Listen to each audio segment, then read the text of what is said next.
Hoka hey, Alita Army. Welcome to the Alita Livestream of November the 18th, 2022. Possible themes for an Alita anime, where we discuss all things to do with the movie Alita Battle Angel, the source manga Gundam, and the greatly desired sequels. I am your host, the Muskogee Creek from Denver, Colorado. And with me today is Lee. He's from Fountain, Colorado. How's it going, Lee? Cold and snowy. Fine otherwise. Yes, indeed. And Chaos Nova from Mentor, Ohio on Lake Erie. How's it going there, Chaos? And I bet Chaos has stepped away. Yeah, kids probably got him. Yeah, that's right. Yeah, the kids got him. So that happens to some folks that have kids. Oh, yeah. Of course, my kids are out of the house, so I don't have to worry about that. And they're like in their late 20s and 30s. So, so there's no big deal. Okay. So anyway, Lee, we were talking, I know pre-stream, but how's things going down there in Fountain? Oh, not too bad. It's cold, it's snowy, but pretty good otherwise. Is it still snowing there? Because it's not snowing here now. It's we got snow. Actually, yeah, it's coming down a little bit. It's not real heavy, but it's got some definite snowfall. Yeah, we got some pretty good snow yesterday, and today though it's clear. You know, it snowed a little this morning. You know, but it cleared up about say 8, 9 o'clock somewhere in that way. You know, here local. You know, cleared up. So anyway, we're going to get to the main topic here in just a little while. I guess Angelus might be oversleeping, or he may be working. So I'm not sure because his schedule is extremely weird. I think at times he gets called in and that kind of stuff. So sometimes he can't make it. Just for the sake of our girl getting her sequel, I checked it. This is about a couple hours ago, I guess, and we had nearly 177,000. We've added like maybe a dozen signatures since last year, and I think it's going to be about time for us in the Alita Army to start another push for more signatures. I think so. Yeah, that might be something we need to do. I guess we can probably talk about it on the Radio Chaos stream tomorrow, I suppose. But still, that's pretty good though. Yeah. Yeah, 176,960, just 40 away from 177,000. And as I say all the time, the Justice League, the Snyder Cut folks got their Justice League. They got their redo of that with only 170. Well, only that's a lot, but they had 107. They also had an opportunity. I mean, with the HBO Max coming out, they need to have something that would be exclusive to HBO Max. Yeah, that's right. Yeah, that's exactly right. Which we don't have that with Alita, obviously. Alita gets played on streaming services all over the world, but a lot of times it's like on Disney Plus or something like that. Hulu here in the or US. You bought it on Amazon digital like I did. Yeah, you can buy it on Amazon. That's exactly right. So, but that be that as it may, I guess we're going to get that sequel eventually. We will get it. It's just a matter of us just keeping after it, and making sure Disney hears us. By the way, if anybody wants to join the stream, there's the link. Just click on it, and you can join with us and talk about the topic we got coming up. Okay, and you can see the website there too for the petition. I imagine everybody on this stream has signed the petition already. So, but at least you can let your friends know. Have them sign the petition. Okay, I don't want to get too much into what Radio Chaos is doing they're doing how well will Alita do in different kinds of anime and stuff like that, and I don't really want to get into that here. All I want to really talk about is the various themes that maybe they could come up with an anime. Certainly the Mars Chronicles is something we have talked about in the past, about it being more of a kids type of anime, that kind of thing. They could do that. I think they'd have to tone it down quite a bit because there's a little bit of I guess, a kind of a freaky, creepy kind of ending there in, I think it's chapter 7, of the Mars Chronicles. It's kind of weird, and I'm not going to say anything because that'll spoil it for anybody that hadn't read it. And then, of course, we've even mentioned that what we would like to see, particularly in a sequel, we want to see Alita's training in Panzerkunst and stuff like that. But they could do an anime based on her being, being in the military, and that was a major part of her life. Certainly she's a fictional character, but I mean, the way the story, comes out, that was a pretty big deal in her case, because during the Mars Chronicles, her family gets wiped out and stuff like that, and her and Erica have to, kind of trek across Mars, under the dome, I guess, to, I guess they got in a van with some guy that was taking care of them or something like that.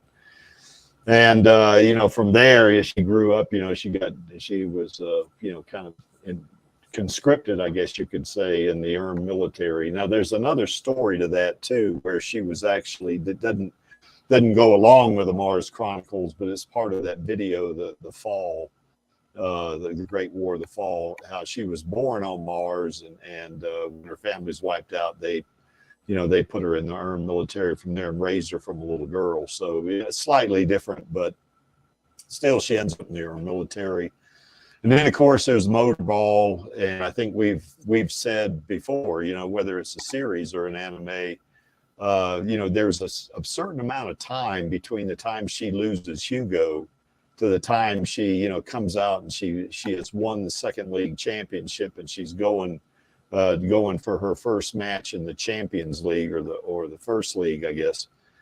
And she raises the Damascus blade toward Nova and Zalem. There was probably at least 2 to 3 months, at least, probably more than that, because if Motorball leagues, that they would have, like in either first or second league, if they're anything like our American baseball league or our football league, that's 4 to 5, 6 months. So it could be as much as 6 months, that she's in the second league to win the championship. So, we just have to wait and see. But they could do an anime on that. They could do something, with Alita competing in the second league, and what she has to do to win, and they can put some drama in there too, for that. Yeah, I was just gonna say they could have some out of arena events happen that she has to deal with while she's dealing with Motorball as well.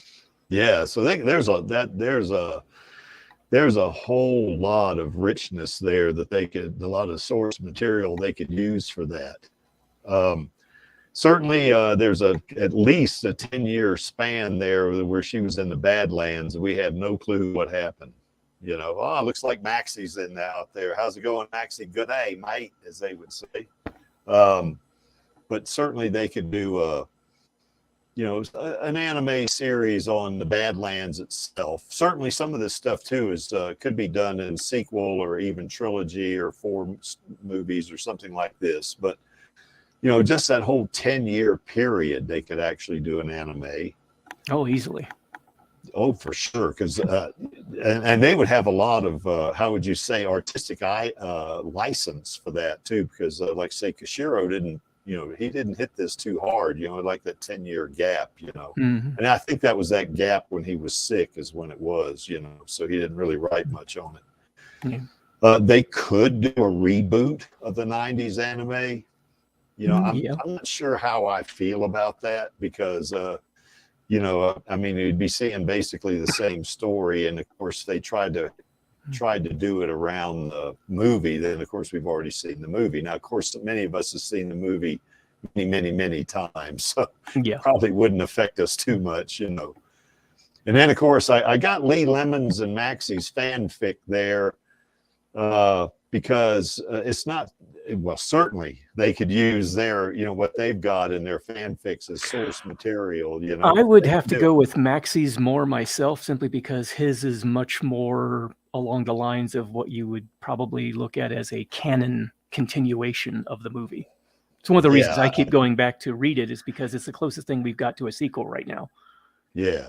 But I would say, though, for yours and Maxie's fanfics, both of them, is that, you know, it seems like readily adaptable to a series of stories like you would see in a series, like an animated series, you know. Yeah, possibly. Because, yeah, you know, I mean, certainly with yours, you know, you could actually, you know, you have a lot of everyday things going on in yours. Maxie's is, like you say, more of a continuation of the movie, which you'd probably see mostly in the sequel, I would think. But they could adapt some of the stuff that Maxie has there, and maybe incorporate a lot of that into the motorball competitions, you know. So, you know, they could do that. That'd be for sure. We're going to talk about this in more detail when we get, this is just a setup right here.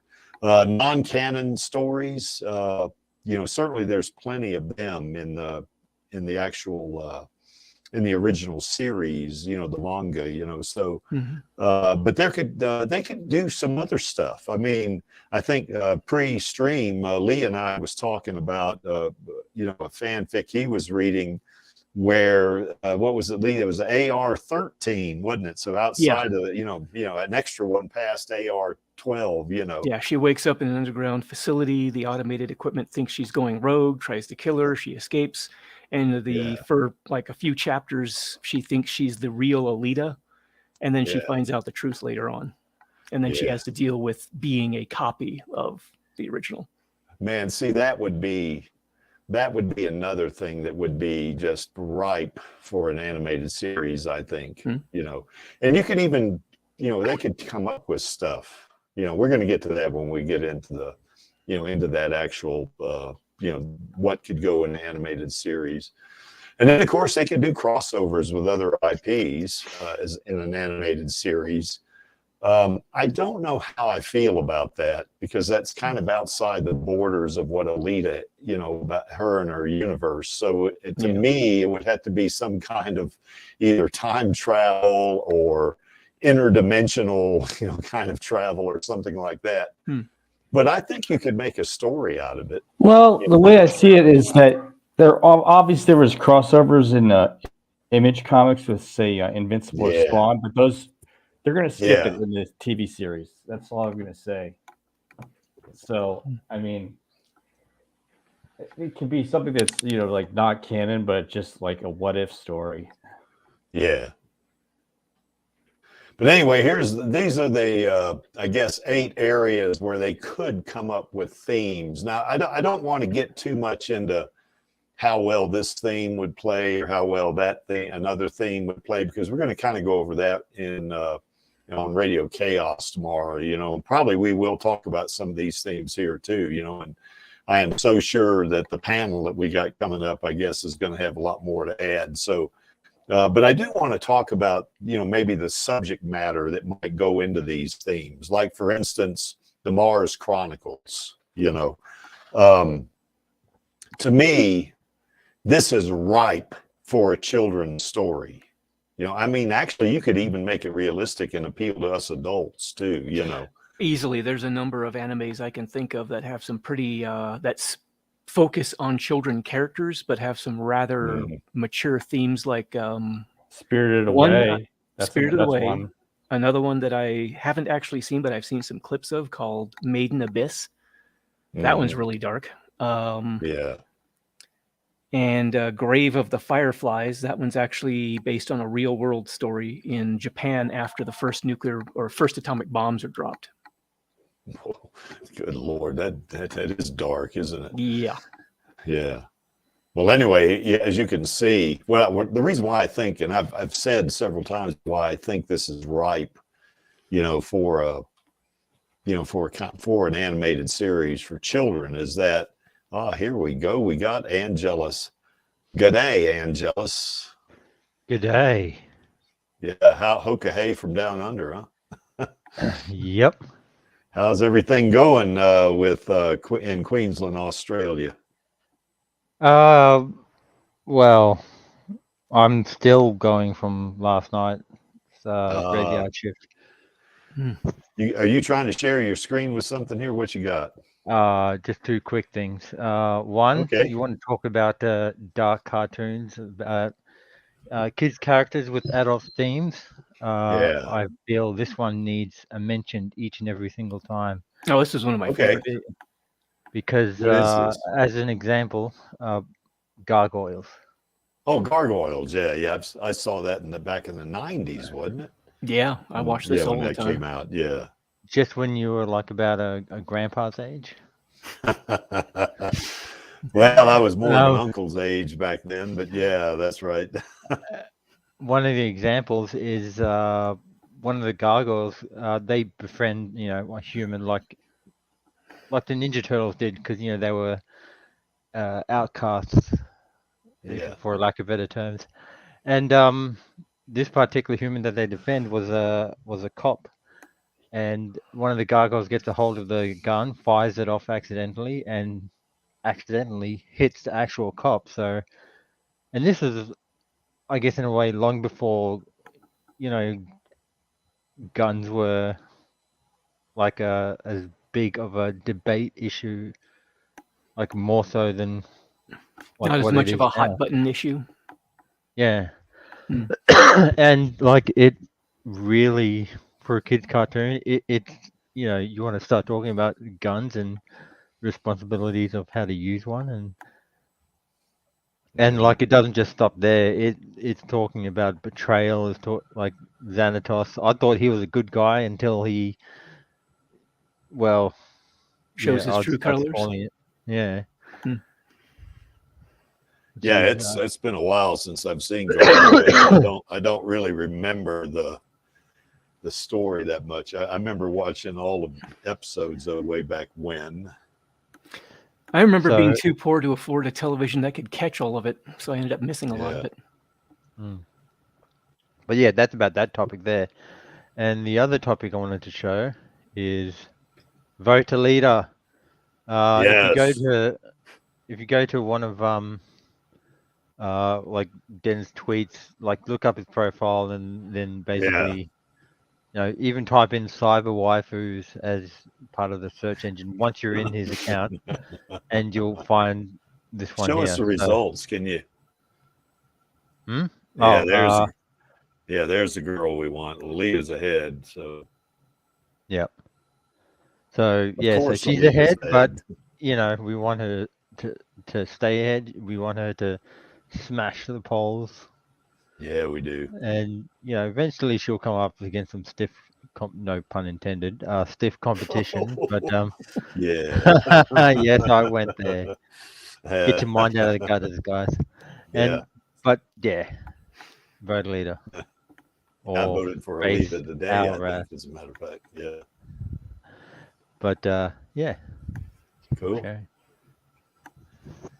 Yeah, as you can see, we think Mars Chronicles is just, to me now. Like I said a while ago, they're going to have to tone it down. I mean, if they're going to make it a thing for kids, because there's a lot of creepiness in it, particularly in that volume 7 when they kind of show us Alita's origin story, I guess, or how she came to be and that kind of stuff. It's really kind of Dark. It's Twisted? dark and weird and twisted. Yeah, that's a good word for how they, for what she is. I mean, she's certainly human, as we've said, but it's kind of weird. What I think they'd have to do is, probably start it out with, like that in that one video that was put together, the Great War of the Fall, where it shows her as a little baby and the parents are holding her at the beginning of the video somewhere when they introduced Alita, and they could show it as kind of a normal family life, if you can have one on Mars. That is, of course, once again, this is in the future, so of course, our buddy Elon Musk, he's going to have people on Mars by 2025, he said, or was it 2024 or something like that. I have my doubts about that. I have serious doubts about that. Yeah. Yeah, there's no doubt they're going to do it eventually. There's no doubt. Yeah, I can't see them doing it with any effectiveness until we get some kind of a nuclear rocket engine, something that can give us a lot more speed and power than any of the rockets we've got now.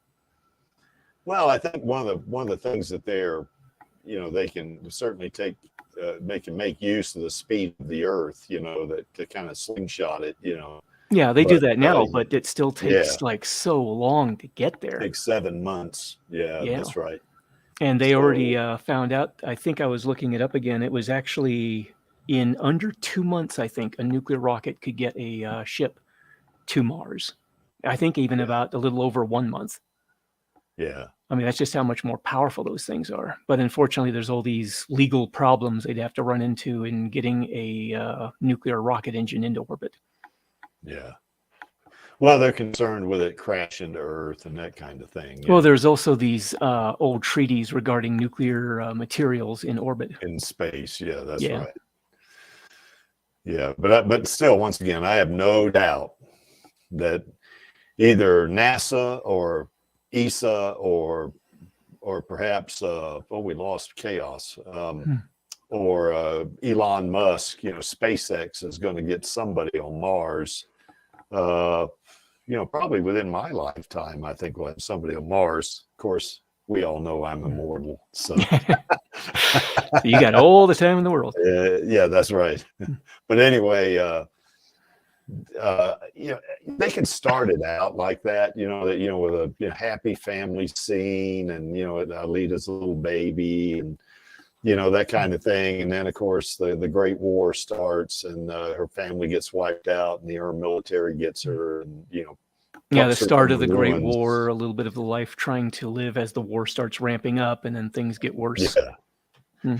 And you could see now they can make this more realistic. You can see in the background there, that's pretty dark right there in the background. All that city is burning, They could do something like that, for us adults, but I don't think kids, I mean, they can tone it down quite a bit. Kids are more resilient than we think, but they're going to have to, kind of make it a more children's based thing, focusing on Alita and Erica, and probably, they would probably have to make Erica more likable, I guess. I don't know. Yeah, I haven't read enough of the Mars Chronicles to really get to know Erica in her early years like that. The only one I really remember is a few quick snatches of memory that Alita had in Last Order. And I think the one where she and Erica first meet in that minefield. Yes. But I heard from Maxie talking that apparently she had some rather violent sociopathic tendencies. Yeah, but she isn't constantly that way. It's just that she kind of does it at convenient moments. Yeah, she does. As a matter of fact, Chaos, you probably agree with me. She's, for her age, she's kind of mature, isn't she? I mean, she's borderline evil, but I mean, she's mature. She figures out, plots things, schemes, knows, how to, navigate situations and stuff like that at an early age, in the Mars Chronicles, whereas Alita is just kind of going along, she's a little girl, she's not really like Erica. I think Erica is a couple of years older than her, I believe, in Mars Chronicles, but still they could do something with this. I mean, I think this is, I mean, who knows? Robert Rodriguez may have pitched a series around now. He's not going to pitch an animated series. He's going to pitch an actual live action series. But, either way, and for anime as an example, this is perfect, I think, particularly for kids if they tone it down. That's just, and take some of the creepiness out of it. And, some of the stuff is brutal. Some of it's horror, some of that stuff. And you just have to read the Mars Chronicles to figure that out, folks. But I think it'd make for a great story, and they could make it sweet if they want to, in places to, keep kids interested, I guess, do something like that. No, I can imagine there's all kinds of different directions they could take it. Oh gosh, yes. Look at that picture right there. Those two little kids right there, drawings obviously, but they look like two sweet little kids, don't they? You'd want to help out, if they were, if you encountered them, you'd want to help them, that. So, of course, you wouldn't be aware that Eric is kind of a borderline psychotic. Hmm. But you know, just meeting them, kind of like that guy that drove them around in the van. You know, when they were in Cydonia, he drove them from there to, I can't remember where, but you know, he was kind of a good guy, I guess. He just wanted to help the little kids, you know. So that's a good thing, you know. But they could do something like that, you know, have the adventures in the van and going here and going there. You know, they could do something like that with Mars Chronicles. Yeah. They'd probably want to stay somewhat faithful to the Mars Chronicles because to tie it in with the rest of the, you know, the Alita story, you know, but they could certainly do something with this, I think. I imagine so, yeah, easily. What do you think, Angelus, about the Mars Chronicles? You've read the Mars Chronicles. I know you and Chaos both have, but I think Angelus may be muted. No, he probably just stepped I away. can see there being a way. I mean, they just don't have to do the same details. I mean, the video game alone, it just showed the face, this tumor looking like a face on someone's shoulder, and that's really that just by itself is pretty tame. Yeah. That creepy stuff they'd have to keep out, I think, because they could. I'm just saying they could do it like the video game. I mean, they're doing stuff a lot very similar to the game already in the movie. Yeah, that's right. So, I mean, the factions are pretty much the way they were in the game. The whole explanation for the Berserker body is like the game is pretty much the same as the video game, because in the game it came from Mars. So I don't know.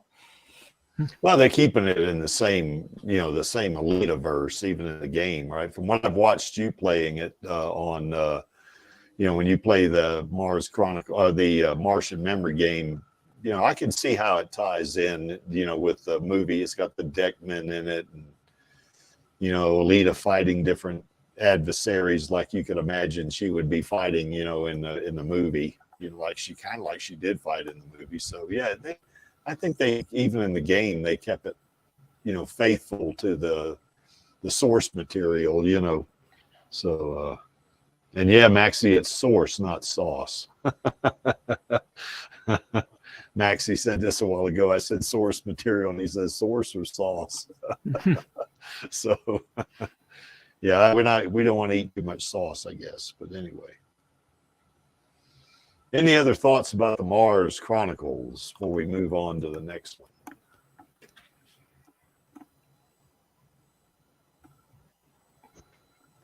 Well, here's one I know they could do an anime on. I mean, certainly anything you can draw, you can do anime on. But, you know, Alita in the military, you know, I mean, that would be phenomenal. And they could make this more like some of the Star Wars anime if they wanted to do that, or animation, you know. Mm-hmm. You know, where you see on the right, she's fighting on the moon. That's right out of the movie, you know, except, you know, certainly that's an artist's conception type thing. But, and the picture on the left is out of the Mars Chronicles. You know, I think this was when she fought, might have been when she fought Erica. No, she lost an arm when she fought Erica, didn't she? Yeah, this looks like there's a ship next to her or something. Yeah, she's underneath a ship, maybe. Looks like she's falling or something like that, you know. So, but yeah, certainly, you know, her life in the armed military, because probably, you know, she had to go through training, you know, and I don't know how interesting you can make, you know, military training in the in an anime itself. I do know in the movie Starship Troopers, rather, that they did have a little bit of, you know, Johnny Rico and his friends, you know, that were, you know, they were in boot camp basically, and you know, they devoted a good bit of the movie toward that. Clancy Brown was their drill instructor and that kind of stuff, you know, and they were able to do that.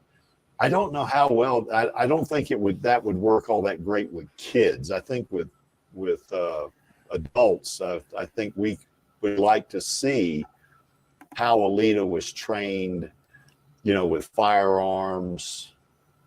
We would like to see how she learned Panzerkunst.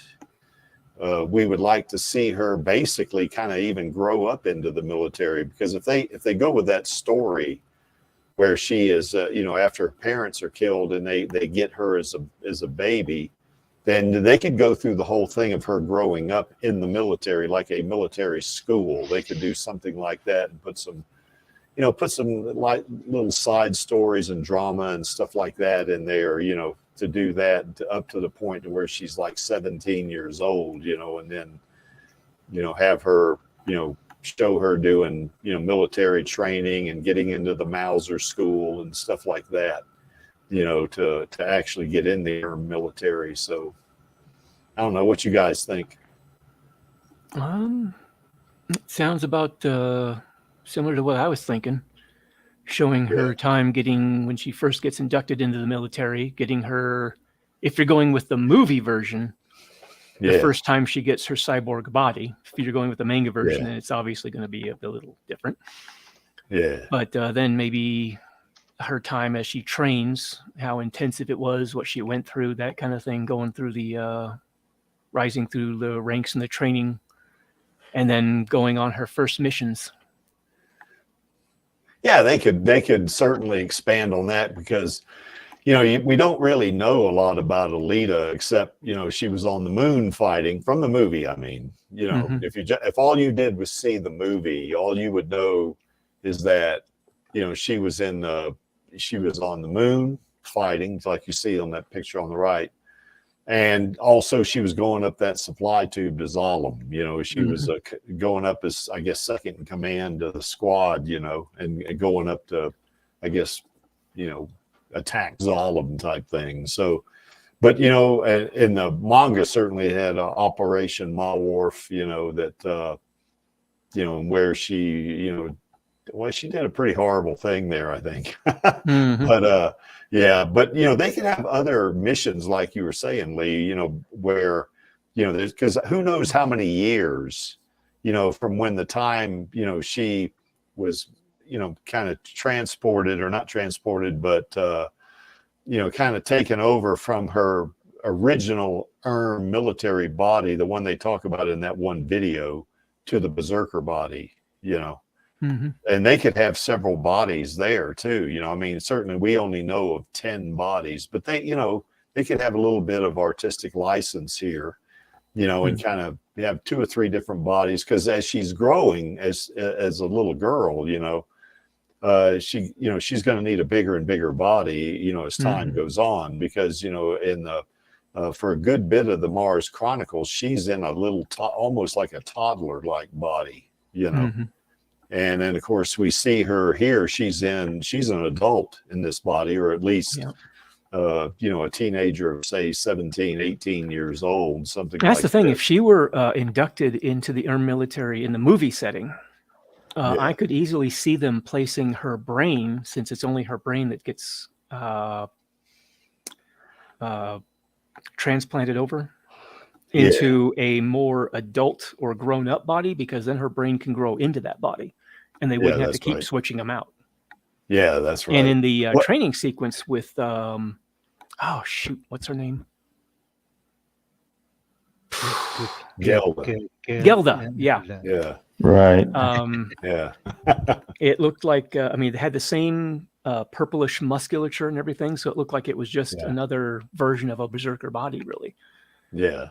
So, well, that's the thing, to your point too, putting her brain in once she gets in the Berserker body, then that body's going to adapt to her self-image. So, it'll grow or whatever it's got to do to make her more like a woman, whereas in the body you see on the left there, I don't know if that's a Berserker body or not. I think that's more of the body she had before they transplanted her over into the Berserker body. You mean the one with the black and white? Yeah, that's right. Yeah, that one, that looks like the one that she had when she faced off against Erica at the beginning of Mars Chronicles. Yeah. And that one, I think, was one she got from Venus. It's like she went to Venus with her Imaginos body. Something happened there, and they transplanted her into this body. or Yeah. they toned down the Imaginos body into this, or did something with it. Yeah, that's right. Can't remember the details, but Yeah, something like that. there was But I like a do know- 3-year period or something like that. Yeah, well, I do know in that one video, and I think it's even, I don't know if it's inferred or what, but she's not always in a berserker body, you know, especially if as a little girl, she's growing up. They transplant her into different bodies as she's Oh yeah, in the growing up. manga they go through a whole bunch of different types of bodies. Yeah, and then finally, when she gets in the berserker body, then that's kind of the target body, because the berserker body, you know, is in some ways like the Imaginos body in that it will reshape itself, and it'll fit it, it'll kind of conform to what her self-image is, because I've had people ask me, why does she have boobs, and of course in the berserker body, that's because her self-image, she's a woman, Yeah.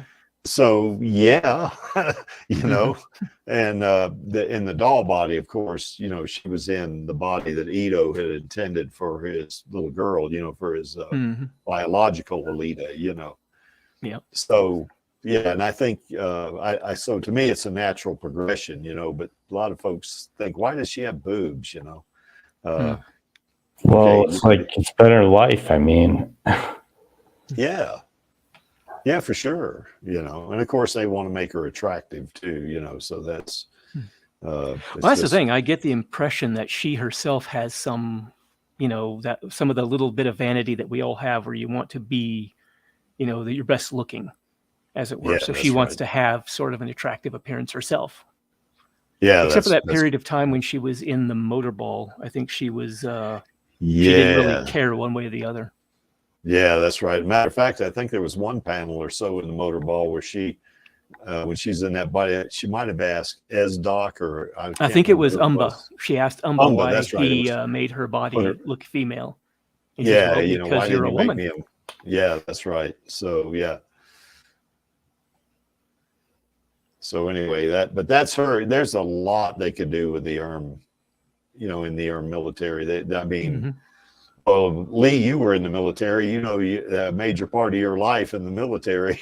I mean, you got a lot of memories, I'm sure. Well, think about that. Them expanding on that for Alita. Where they'd have it anywhere from when she's a little girl, when they first, kind of pluck her from the ruins when her family was killed. Up to the time she's 17 years old, and even up to the time they're going up the supply tube to Zalem. They would have a lot of artistic license there. If they went by the movie, then there's a whole lot of empty space in there that they can fill in. Oh, absolutely. Yeah. Anyway, Angelus and Chaos, the Creek has ruined his mouth a lot. What do you guys think about this? There's a lot of potential to it's something that could be done. It's just I don't know. I was kind of confused because the film is obviously different and diverging in many ways. Yeah. Yeah, in the manga, she was more of a, I think it was a mercenary, basically. They were hired out to different jobs. Yeah. And in the that's movie, right. she was part of a regular military unit. Yeah, that's right. But they could adapt that in a way we would accept it, I think. And I think the movie would probably end up being more of a military sci-fi action adventure, probably. Yeah, probably so. Yeah, kind of like that movie Soldier. They could do something like that. We had there was a stream we did last year on comparing Alita to Soldier, and there was a lot of, there was a lot in common. I mean, and certainly a lot of parallels between the two movies. Even possibly a little bit of some of the Spartan stories from Halo too. Oh yeah, because those were also that's child soldiers that grew up to become these human augmented super soldiers. Yeah, that's right. Same thing as with the movie Soldier. They got him, and he grew up as a little baby in the military. Or there's they made a brief movie of it that I thought was okay, not a great adaptation, but the Ender's Game film. Yeah. I mean, obviously they weren't going to age up Andrew from when he was 8, so they just had Asa Butterfield be a teenager the whole time. But I felt Now I that's got when some parts of it. That's when Earth was trying to, when they were in a war with that insect-looking species, right? And this Yeah. this Right. kid, But I Ender, think the he thing was, is that it's not just combat training, it's training to be future commanders. yeah, Yeah, with Ender's Game, they were training them to be in command of a fleet of ships and a whole force of military assets. Right. But I Yeah. enjoyed the whole zero-G laser tag, which is funny because just similar to how they started off with the Panzerkunst zero-G train, they did zero-G laser tag games to teach them how to Nice. do fleet command. Yeah, they could have fun with that in an anime with that zero-G gravity training chamber, wouldn't they? They could have some fun with that, I think. Yeah, I think so. Yeah, I'd want the anime to be really super realistic looking, you know. I mean, that picture on the right, I mean, wow, that, you know, I could watch that easily. Well, like anything with Alita in it, I'm gonna watch it. But you know, that one on the right, if they had that quality of artwork, that would be perfect. You know, kind of like what they do with the Star Wars anime, you know, like that one series, The Bad Bunch. Yeah, that's pretty good. You know, now I had some issues with that series, you know, where the little girl they picked up, that half of the story was her always getting in trouble and the Bad Bunch rescuing her. You know, Yeah. I had some trouble with that, but in terms of the, you know, the overall story and the quality of the anime, that if they did something like that, you know, I think that would be watchable for sure. You know. Oh, yeah. Even show Alita going through boot camp. Sure. You know, doing push-ups and stuff like that. Yeah. That'd be interesting, I think. So, how many push-ups did you have to do, Lee, when you were in the military? Not as much as I was expecting, actually. Oh, And really? the only time I actually ever had to was in basic training. Ah, yeah. Oh, yeah. Once you get out of boot camp, you don't do push-ups too much anymore. Well, mostly in the Air Force. The Air Force, once I got out of boot camp, it was, well, unless we were on exercise or something like that, it was more like a 9-to-5 job.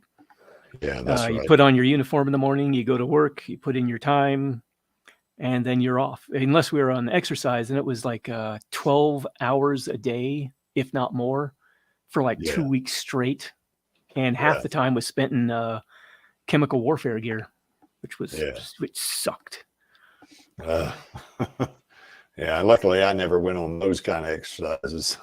You know, when I wasn't in the military. I was a DOD civilian, but you know, we had military guys that come in the office, you know, and they would work right beside us, you know. And they'd be in another cubicle or another office or something like that, and everybody would come to work and they'd go home at the end of the day, just like anybody else, you know. So yeah, especially if your job was administrative or something like that. Yeah, that's right. If I had joined the Army or the Marines or even the Navy, it would have been a bit of a different story, because a lot of the most of the combat duties in the Air Force are handled by either the combat controllers, which is a very small element of the Air Force. They get dropped behind enemy lines to create little target points for aircraft to come in and attack. Yeah. There's the security police, and then there is the fighter pilots, which are all officers. Yeah, that's right. And that's one of the jokes we had was the Air Force is the only military branch that sends their officers in to do all the fighting. Yeah, that's right. With the Army, the Marines, and even the Navy, a lot of their duties are combat related in some way. Yeah, well, I think especially Army or Marines. Yeah, a lot of my career in DOD was working with the Navy guys, you know, and now their pilots were officers, you know. I mean, for sure, Oh, yeah. You know. They were Yeah, it like seems any of lieutenants, them, even in AGs. the Marines, anytime you have anything to do with flying a fighter, it's always an officer rank that gets the you have to be an officer rank to do it, because you have to go through all this schooling and college courses and stuff like that. That's right. Yeah. Yeah, because they don't want stupid people piloting those things. No, they do not. That's exactly right. When you look at this too, with this armed military thing, for Alita, she's kind of like mostly in the Marines, isn't she? I mean, it's very similar to the Marines, because you think about it, they take her kind of like, Marines right now, they land on a beachhead, or they take them into some hot zone or something. That's like kind of what that. I was thinking, because especially in the movie, I mean, in the manga, it just seemed like they were just general mercenaries of some sort. But in the movie, oh, excuse me, pardon. They had all those ships that would carry them from wherever it was that they were assembled to the battlefield. And typically, if you're a shipboard trooper, you're a Marine. Mm-hmm. That movie Ghost in the Shell too, what they could do here is they could show her being hooked up to, well, kind of like Ito did with her that one time when they were on that, when she was, after she had fought, kicked the shit out of those 3 cyborgs, how they had all the displays. They could do stuff like that, and showing her being moved from one body to the next. They could do that stuff here too, I think. I think a good way to do that would be in the middle of a battlefield where they're doing a bunch of heavy fighting, have a lot of, exciting action sequences. Then she gets real badly damaged. They get her taken back to the rear element someplace, like a small base or something.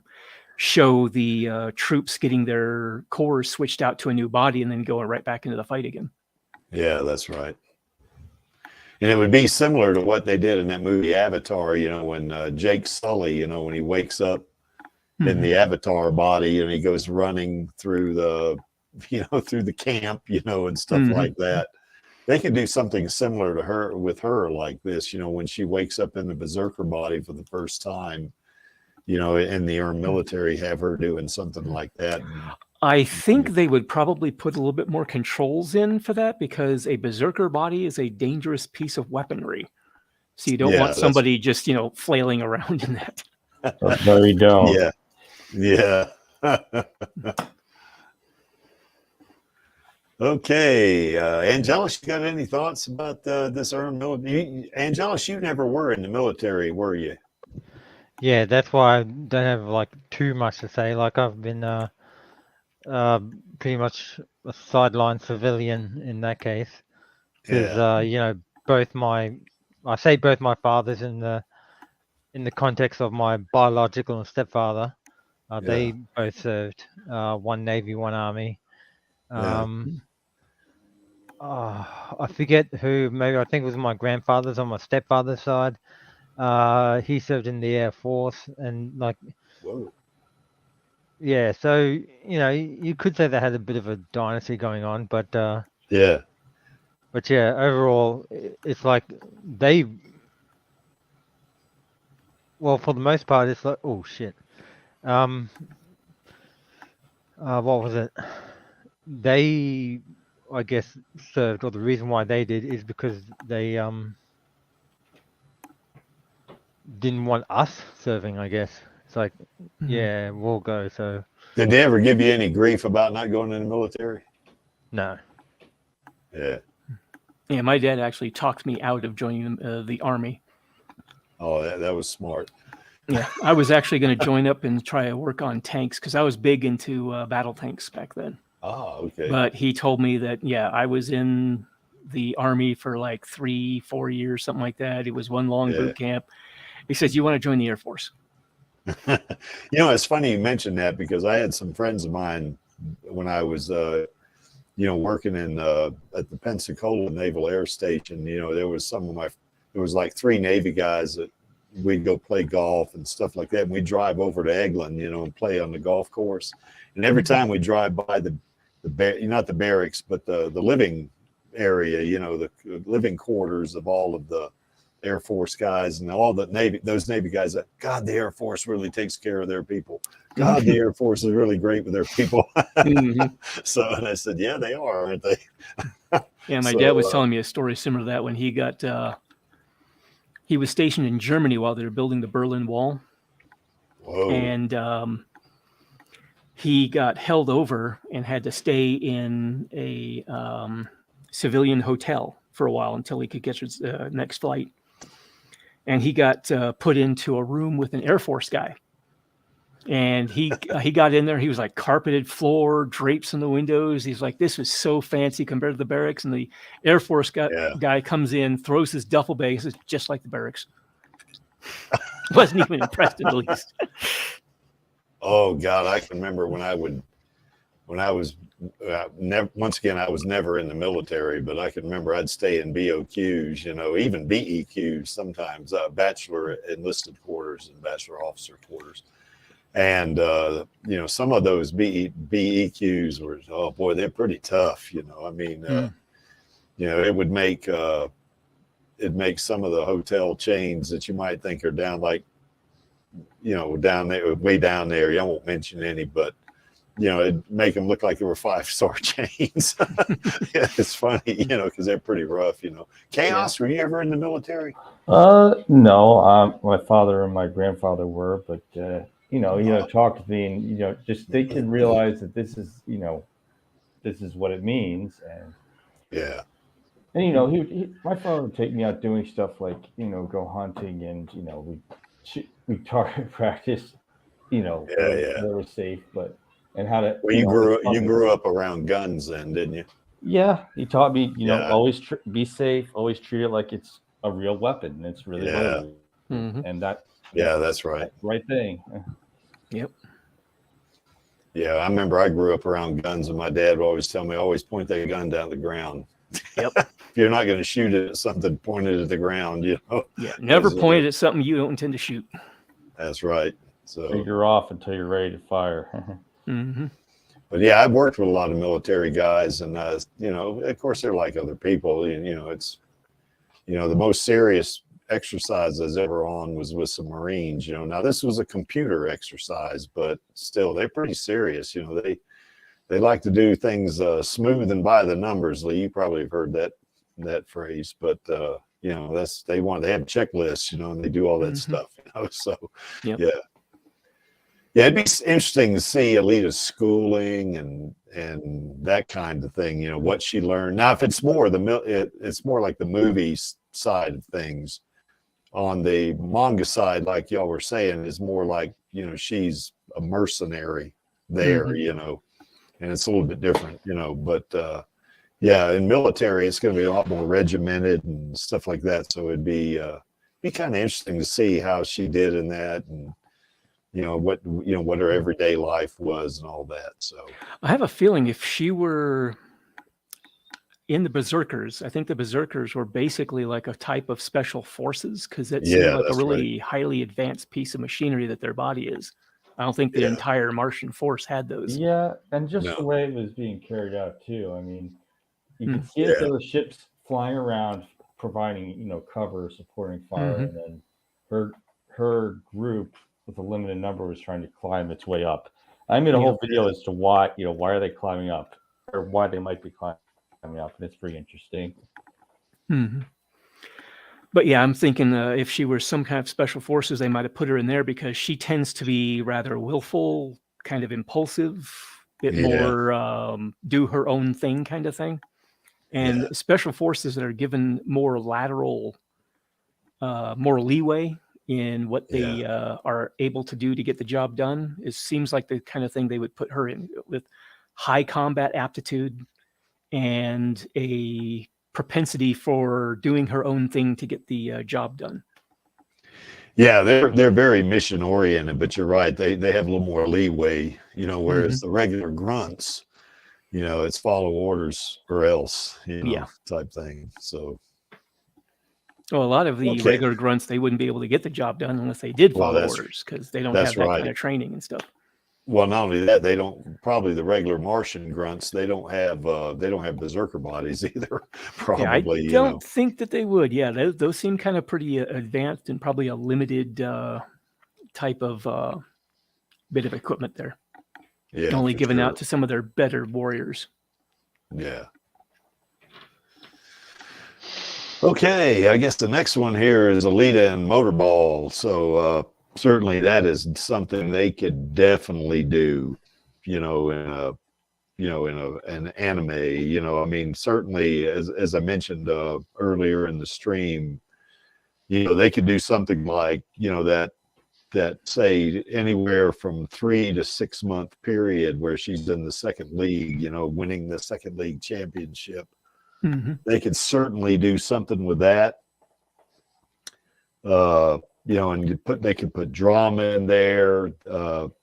We could be introduced to Ed or Esdoc or Umba, and these guys. We could certainly, we could get a little bit more of a kind of a feel for who Joshagon is and stuff like that. Although he was never, I guess when he was in the second league, that was way before Alita, I guess. But yeah, but they could still have some interaction. Particularly, when she comes out of the second league, I guess. Of course, that'd be in the sequel, more or less. But there are some places in the manga, where Joshagon takes note of her. He sees her playing even in the third league, and he's taking note that, hey, she's pretty good, and that kind of thing. And that even that arm wrestling thing they could do right here, Yep. And he would he got some respect for her in that arm wrestling little thing they did in I guess that little deli or that bodega or wherever it was they were, in this marketplace. So yeah, they could do a lot here, I think. And here's something else they could do in the anime too. They could even kind of like do kind of what you would think of as a semi prequel, where in the movie there was kind of a like one day Alita, Hugo says, hey, Vector wants you to try out for the second league, and the next day it seems like she's in the tryout, Yeah, in the book they had like a couple of weeks where he trains her a bit and shows her a bit of what to do when you're on the track and how to deal with some of the guys that you'll be facing against, what the typical tactics they try and stuff are. Well, not only that, they could go back into the the Alita Hugo love story type thing to a degree. Fill it out a little bit, yeah. Yeah, that's right. A bit more like what they did in the novel, which they unfortunately didn't include nearly enough to fill it out in the movie. Yeah, movie needed at least another 15 minutes of runtime. Well, I wish they'd have had another hour, but that's not the story. But there was that that thing where she's got these regular, she doesn't have wheel feet on, and he's putting her wheel feet on. They could get a little sexy with that, if they wanted to, or they could, and they could show that scene where she gives him a 2x4 and says, hit me with this and don't hold back. And he says, are you sure? And of course, not knowing her, Yeah, knowing how mad she can get and what she can do when she's mad, I'd be highly hesitant to do anything like that. Oh, yeah. Yeah, you say that, but yeah. If I do accidentally hit you, what's going to happen to me? Yeah, I'd want her to promise, if I hit you, don't you get mad at me. Stuff like that. But they could do some stuff. They could show her, and maybe they could build it up as maybe this could even be the first episode, before she before she loses Hugo, and they could show her maybe at the beginning, at the beginning of go kind of cut to that scene a little bit, except this is going to be anime, to where she's in the locker room, and then she's thinking back, kind of a flashback type thing, and have that flashback be the first episode, and then show her skating out, to compete, and then have the next episode after that be going into the present day motorball competition. Yeah, that's right. They could do something like that, I think, So they could kind of play a little bit on the Alita Hugo love story a little bit. They could play on her training for motorball a little bit more, because that needs to be filled out, It'd be kind of funny to see her, when he tries to hit her and she's over the top of him, about to pound him. She's on top of him, and has her fist raised up, and he's like, "Oh my God!" That would be kind of a hilarious scene, I think. So, of course, then they could go into individual competitions, and they, like say, if they wanted to make this a serious type of anime series, if it's like American baseball and football, that's a 6-month process right there. They think of all the different matches they could have, just, a different opponent, That's the thing, like I was saying too, not just the goings on in the arena, but even some, say maybe a rivalry spills outside the arena in some fashion or other. Something happens that takes place in the streets or something a little bit. Have a bit of a mix between the two. Yeah, and certainly they could do that. That little, I guess, side match she had with Adjicutty. Now they couldn't do it like they're competing for the number 99, but they can still have the kind of the one-on-one competition between the two of them, because he's already in the Champions League. Right. They could do like a separate, matches, and a match happens to include Adjicutty, a match happens to include whomever. Yeah, that's right. She could do stuff like that, and particularly after she's already won the second league championship. Now Adjicutty's already there, so it wouldn't be like he has to compete against the second league, or he's competing against somebody else in the Champions League, which is her, so and of course they could go into that whole thing to where she gets a team and stuff like that. Certainly her matches with Joshigan would be pretty cool, I think. Hell yeah.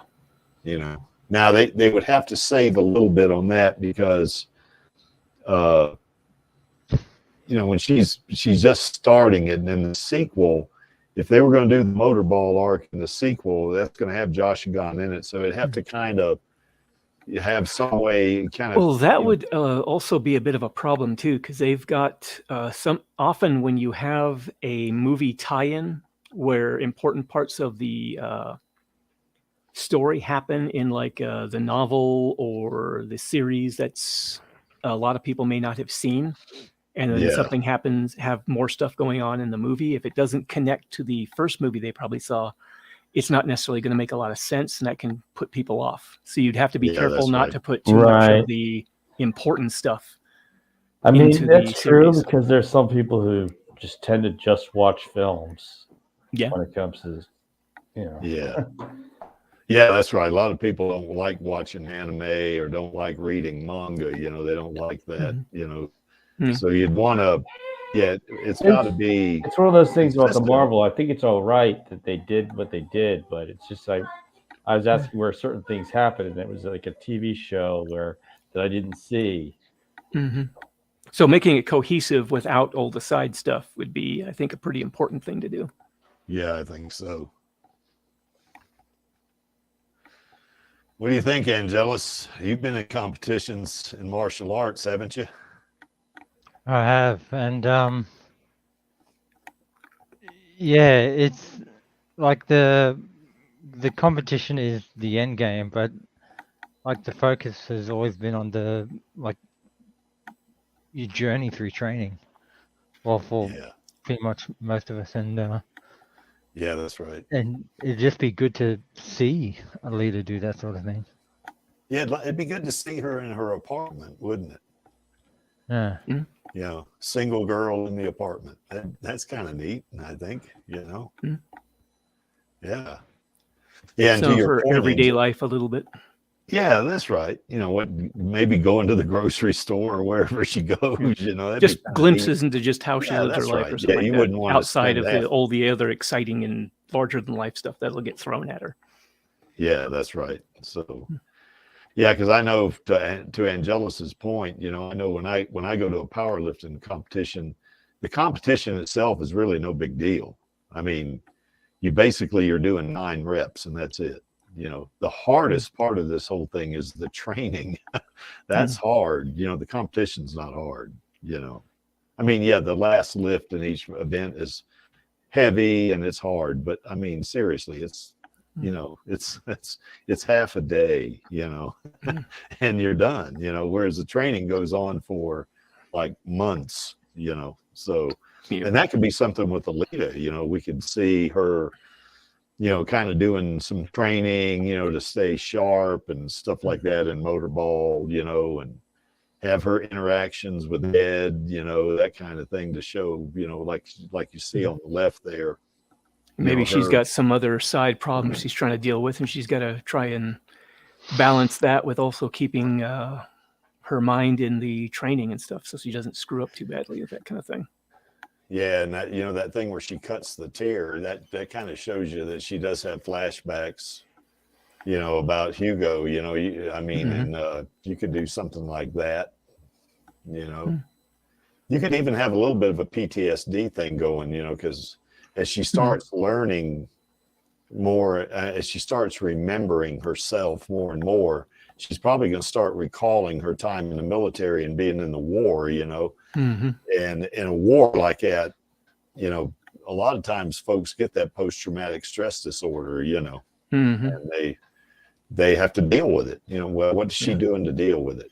You know, that. Yeah, a lot of the soldiers that ended up in the VA for, or a lot of the soldiers that ended up coming back from like Afghanistan or Iraq, a lot of the PTSD they ended up with was related either to what they had been subjected to on the battlefield or what they had been forced to do on the battlefield.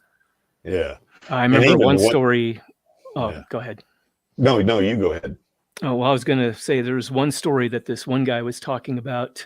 He was an officer in intelligence, and he was talking about one of the mistakes that he had made, a very costly one. They had found a concentration of individuals that they thought was a concentration of enemy troops that were assembling to get ready to attack someplace. So they hit the area with an incendiary. And it turned out it was a bunch of civilians taking cover from the battle. Oh. And they ended up cooking them all alive. Oh, wow. Yeah. That would bother anybody, I think. But that's, you know, an example of some of the horrific crap that can happen that can stick with a person.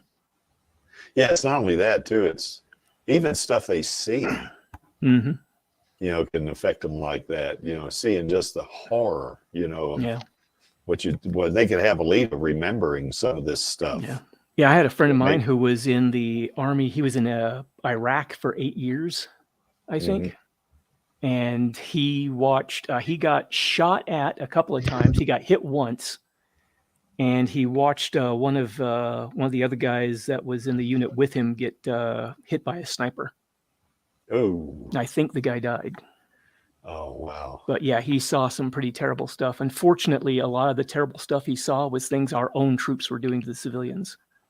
Yeah, I had a cousin. I got a cousin that went to Vietnam, you know, that was way before Iraq, but you know, he was a happy-go-lucky guy and all that stuff, and he decided he's going to join the Army, you know, and he's going to pursue a military career and that kind of stuff, you know. And when he got out, you know, he was a different guy, you know, he was totally different. So because he had just some of the stuff he had seen, what he'd gone through, you know. Well, she could do that. They could do that with her, and they would have a lot of leeway there too about how it affected her, and maybe her waking up in the middle of the night, you know, from a dream of some kind, you know, or something. And I think one example of one possible example that is in the movie when they're on that supply tube and it gets cut in half. Yeah. You see the other half of it drop to the ground and go through all those buildings. Yeah. How populated was that city when that happened? How many civilians might have been in those buildings when that tube came down? Yeah. And that could be like an example of some of the crap that happens with, you know, the collateral damage that occurs and civilians dying when they're not even being targeted. And not only that, but according to at least in the film, situation, it said that 8 cities fell in different parts of the world. No, I think it was 12 actually, because there was Yeah, 13. Sorry. Yeah, that's right. I think it was. I mean, I think there was 13 of the cities connected to elevators around the world, and I think I know the size is variable, but they're still, multiple kilometers wide. lots and lots of cities. Yeah, there was a whole bunch of them.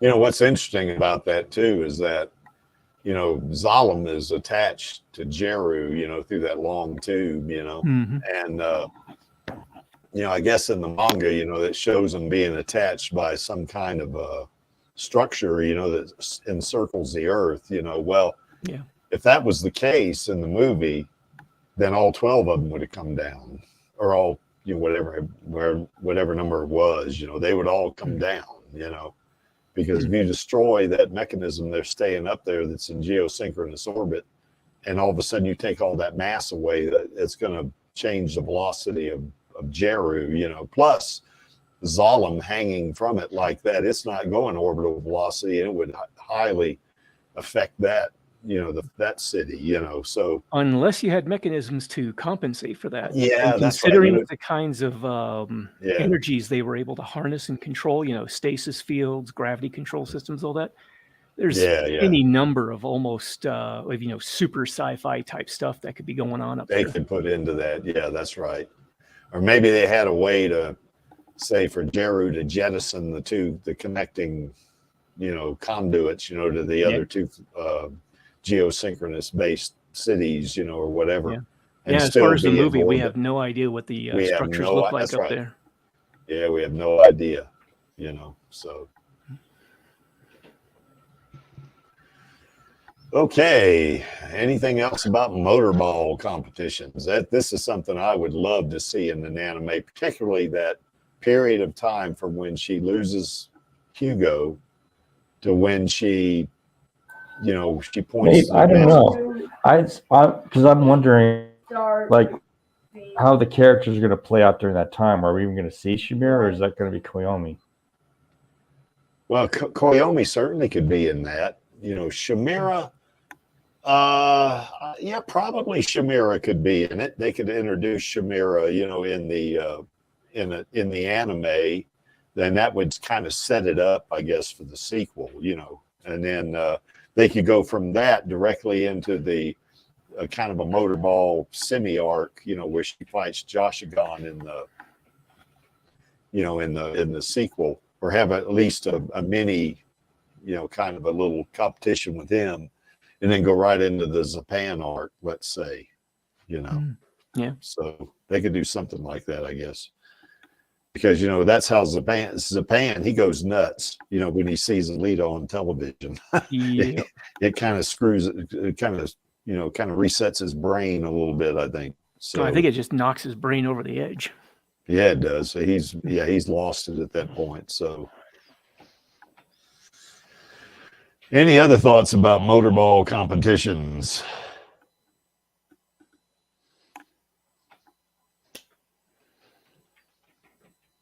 Oh, here's one I think they could really do a lot with right here. Oh, yeah. Particularly that 10-year period. They could, oh gosh, I mean, like say, we don't know what happened. And in this period right here, Alita, she's anywhere from, say, very late teens to early to mid 20s by the time she gets to this point, and goes all into her 30s. Well, I mean, gosh, look how many episodes, how many series you could do on this, Yeah. The only thing I can think of is probably a lot of it would be fairly dark, because this point, if you're going by the manga at least, at this point in time, she has given into a lot of her bloodlust.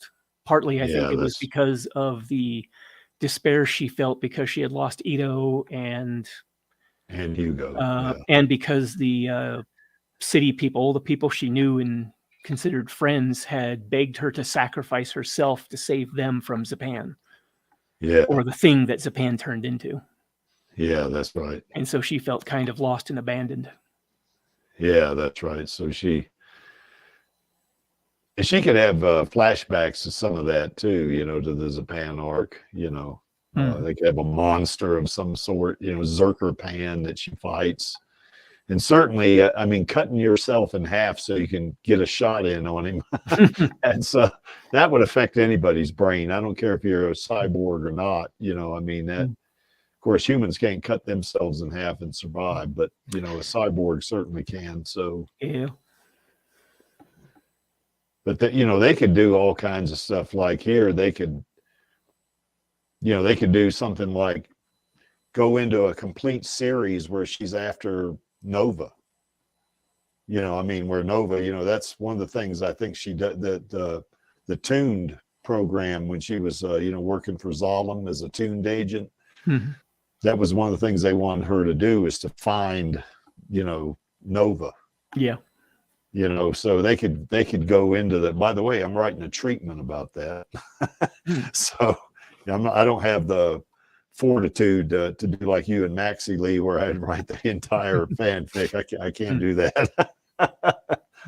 But anyway, they could do this. So they could just go into a whole 8-episode series of her looking for Nova in the Badlands. And of course, she's going to encounter bandits.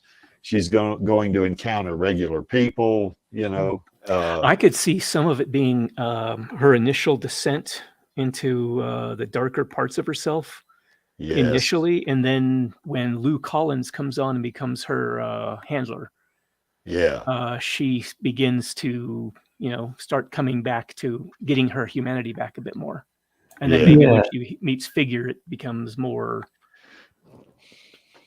Yeah, are they going to do Lou, or is it just going to be Shirin in Lou's place? They could do that certainly in the. Well, it depends on which one they're going with. If you're going to go with the movie, then probably who knows? It could be Shirin, or maybe some version of Shirin or something. If you go with the manga, then just Lou Collins.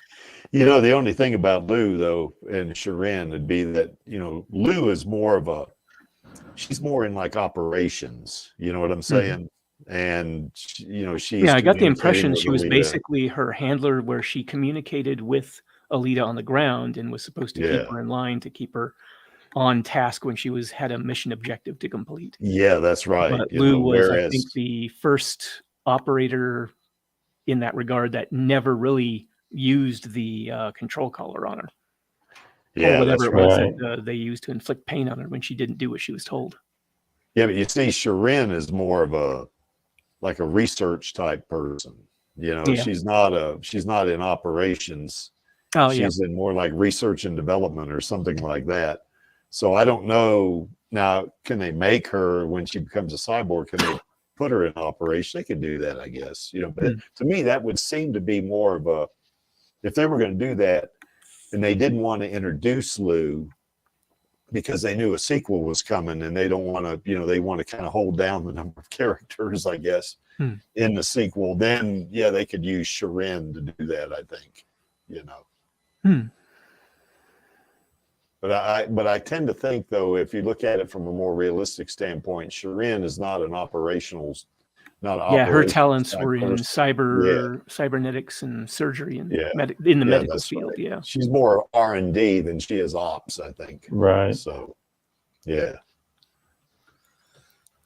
What do you think, Angelus? Are you muted? No, I'm here, just listening. And hopefully we're not talking over you too much.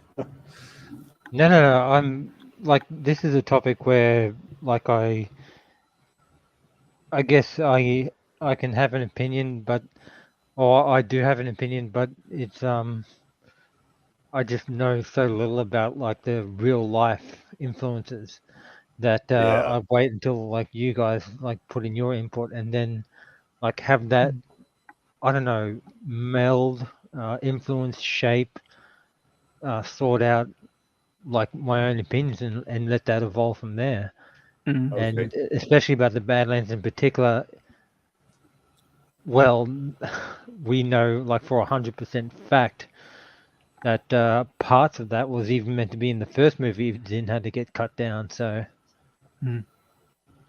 and who's to say that like with Cameron saying that he he wants longer movies, Yeah. that he might end up getting that with Alita 2, or at least maybe like 2 hours and 20 minutes as opposed to 2 hours and 2 or whatever we got. Well, how I long forget is exactly. how long is Avatar 2? How long is that going to be? Almost 3 hours. 3 hours 10 minutes. Oh, nice. Oh yeah, they could do it. Boy, I'd love it if they did an Alita sequel that's 3 hours long. God Almighty, Mm-hmm. that would be, man, that would be a dream come true, wouldn't it? Oh yeah. Yeah. Yeah, we could see Alita in the Badlands meet Figure 4, and we could see her kick his butt and just stomp him in the ground, and he still keeps getting up. Yeah, I love those panels, in the manga. She's literally beating the crap out of him, and he keeps getting up. And she says, "What is wrong with this guy?" She finally meets somebody that has the same drive and determination she does, Yep. So that'd be one cool thing there, I don't know. What other themes in the Badlands? I mean, there's two that I thought of right there, but what else? I mean, they got it 10 kind of years. depends how they do things up to that point. I mean, it's already different regarding the characters that will end up there, such as Destiny Nova. Yeah. I don't know, but I'm not even sure about everything about him because Grishka said it was Destiny Nova specifically that fixed him. So I don't know. Maybe Yeah, it Destiny can come Nova. down and up and down. Well, that'd be a good series, set to say like at the beginning or even probably at the end of a season, where she meets Ito again, and Ito has that nurse, I guess. What was her name? I can't remember. Raina. Rena, that's right. Where she meets him and it's kind of like, old home week or something like that. Actually, that's something else I'd like to see. If you're going with the movie route, then I'd like to see a little bit more on Gerhard and Ito's relationship. Yeah. Because those two apparently, before Alita came along, they had known each other for a few years at least. At least that's the impression I got from the novel. Yeah.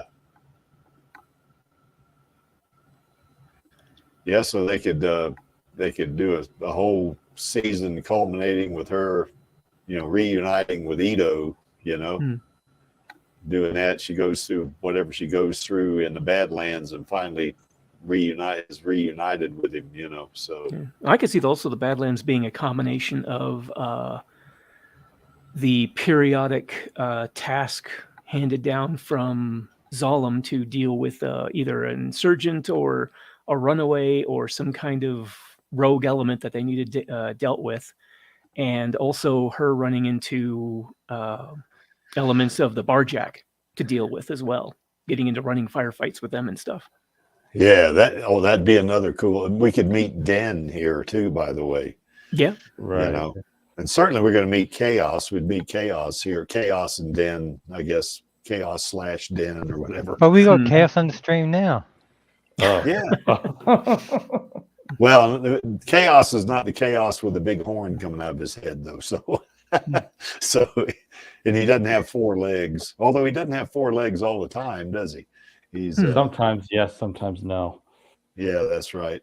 Well, I was going to say, and I mean this more out of respect and compliment, but with like how you deal with your kids and run a YouTube channel and whatnot, sometimes it looks like you have 4 legs.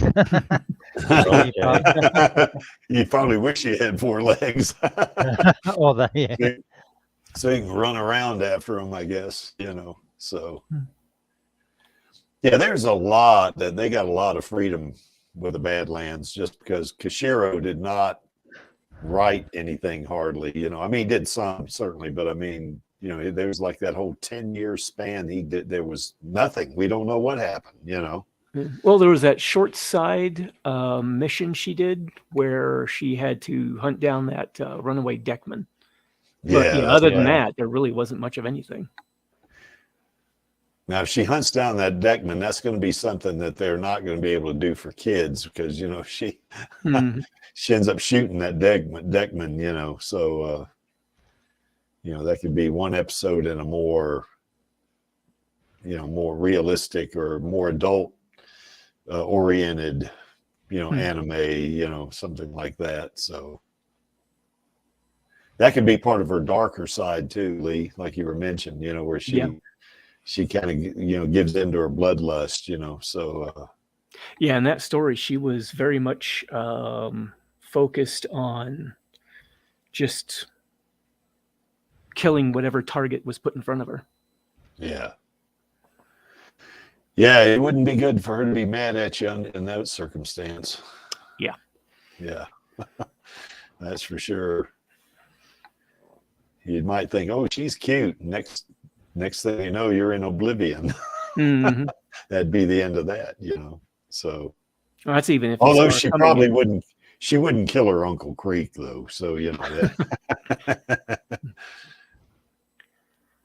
I was going to say, yes, even if you saw her coming, because in that story, she used a sniper rifle from like a long range. Oh, yeah. And I want to see her shoot that big ass gun she had, you know, when she put it on Figure 4's shoulder, you know. Was that the rail gun? Or was that something else? I think the rail gun was actually appeared to be an anti-material rifle. Okay. Yeah. Big gun, you know, putting it on his shoulder and hold still.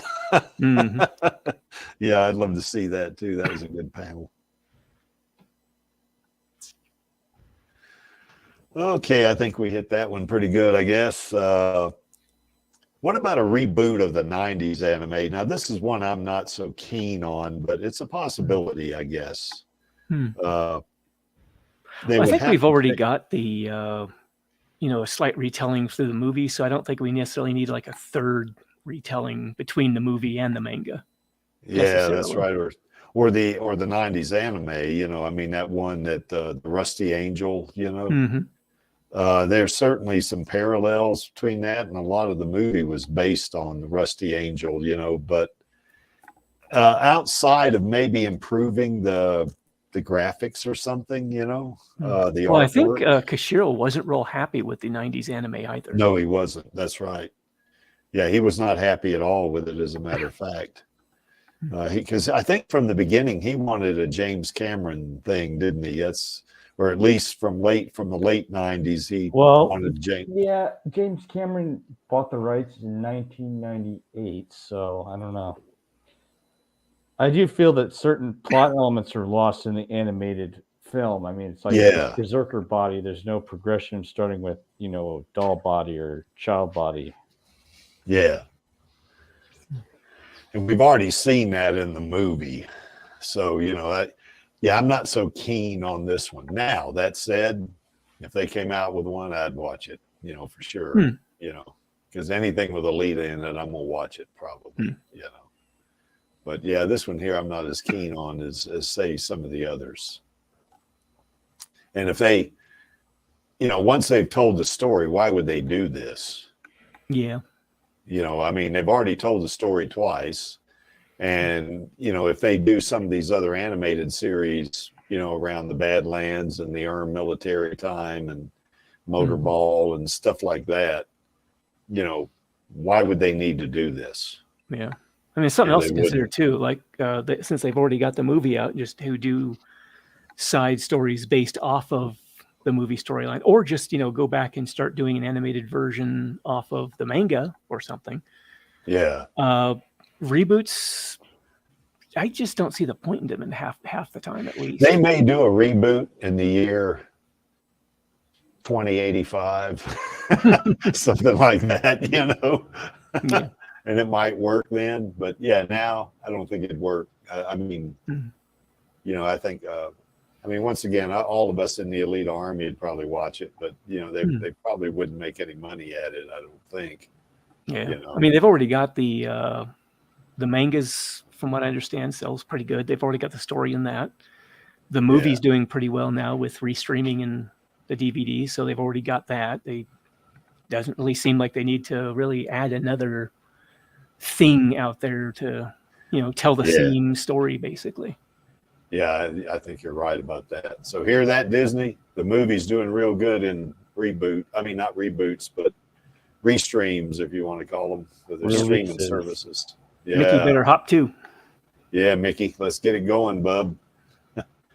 Maybe Minnie will convince him to do it. You know, something like that. You know. So anyway, yeah, but gosh, just think how well the animated series of any kind would fit, you know, Yeah. in Disney Plus. I mean, it would, you know, especially for that the children's thing where they tone it down. You know, I mean, Hmm. you know, a little girl like that, you know, that kids can identify with. God Almighty, I mean, they'd watch it. You know, they would. You know.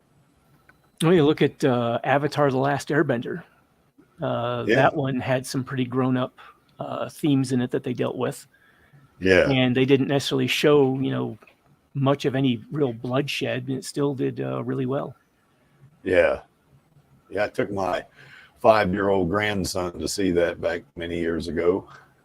Of course, now I think he's like 17 now, I think.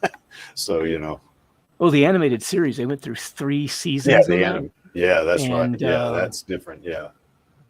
Yeah, the movie, from what I understand, it didn't do nearly as well. No, it didn't do as good. It didn't, you know. Yeah, but it seems like they also lost a lot of the cohesion that they had in the animated series as well. The animated series being a series, they were able to do a lot more development of the story and the characters and their relationships and all that. So everything's just had a lot more time to develop and become more cohesive.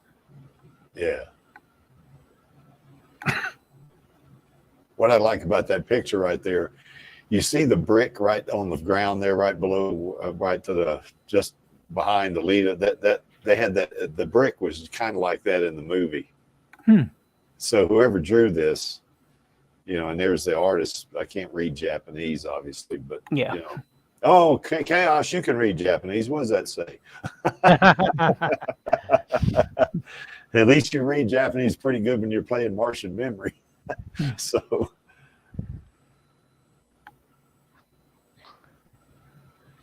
all right, I think we hit that enough because I don't think this one here is going to, you know, I don't think that there's much of a theme they could do here on this one.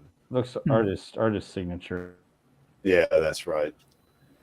Okay, now this right here doesn't. Now, certainly, if Lee or Maxie could get them to buy off on their fanfics as a source, they'd make money at this. Yeah, I see Maxie doing a much better job on this because he's much more closely following the story as Kishiro put it down. Yeah, I think and so, probably also what Cameron would be following through. Mine's it's much more of a what if. Yeah, really. It is, but hey, they did What If in Marvel, and it worked. Well, yeah. You know, so what I like about yours is that I like that every portrayal of everyday life. Now, this is going to have to be something for adults, you know, not kids. You know, I mean, kids don't need to see a guy having a panic attack all the time. They don't need to see that, you know, because Jason Deshane, I need to get a drink of water. You know, anyway, he you know, he has these panic attacks, and it's a major part of the story, I think, you know. Well, like I was said in the intro, it's because I suffer from mental illness myself, and I have panic attacks as well. I based a lot of what he deals with off of my own experience with mental illness. But so, yeah, that's a lot of the story. Yeah, but see, that would work, I think, particularly if they, like, you got it tied in with Alita, you know, in your fanfic. You know, I think that would work very well. I think, you know, where you would get these like little snippets or little segments, you know, of Alita, seeing her doing this, and then of course eventually when I get there, I'm going to read this, of course. But chapter 4 is when Ito and Gerhard make a appearance. Yeah, so that's that I mean, that would work for adults, I think, particularly some of his story. You know, and the idea that he's trying to find a way to get back to 21st century Earth, you know, that kind of stuff, you know, and, you know, they could put a little bit of a, you know, kind of like a travel of how he got there, you know, going through that, that time displacement thing, you know, to get up to the 26th century, you know. Yeah. they could certainly that'd be something that adults would watch. I think. I know I'd watch it. For sure. Yeah. Well, most of that was just a plot device to get him into that world. Most of the main focus of it is dealing with mental illness and trying to survive in a world that basically doesn't provide any help for somebody with mental illness.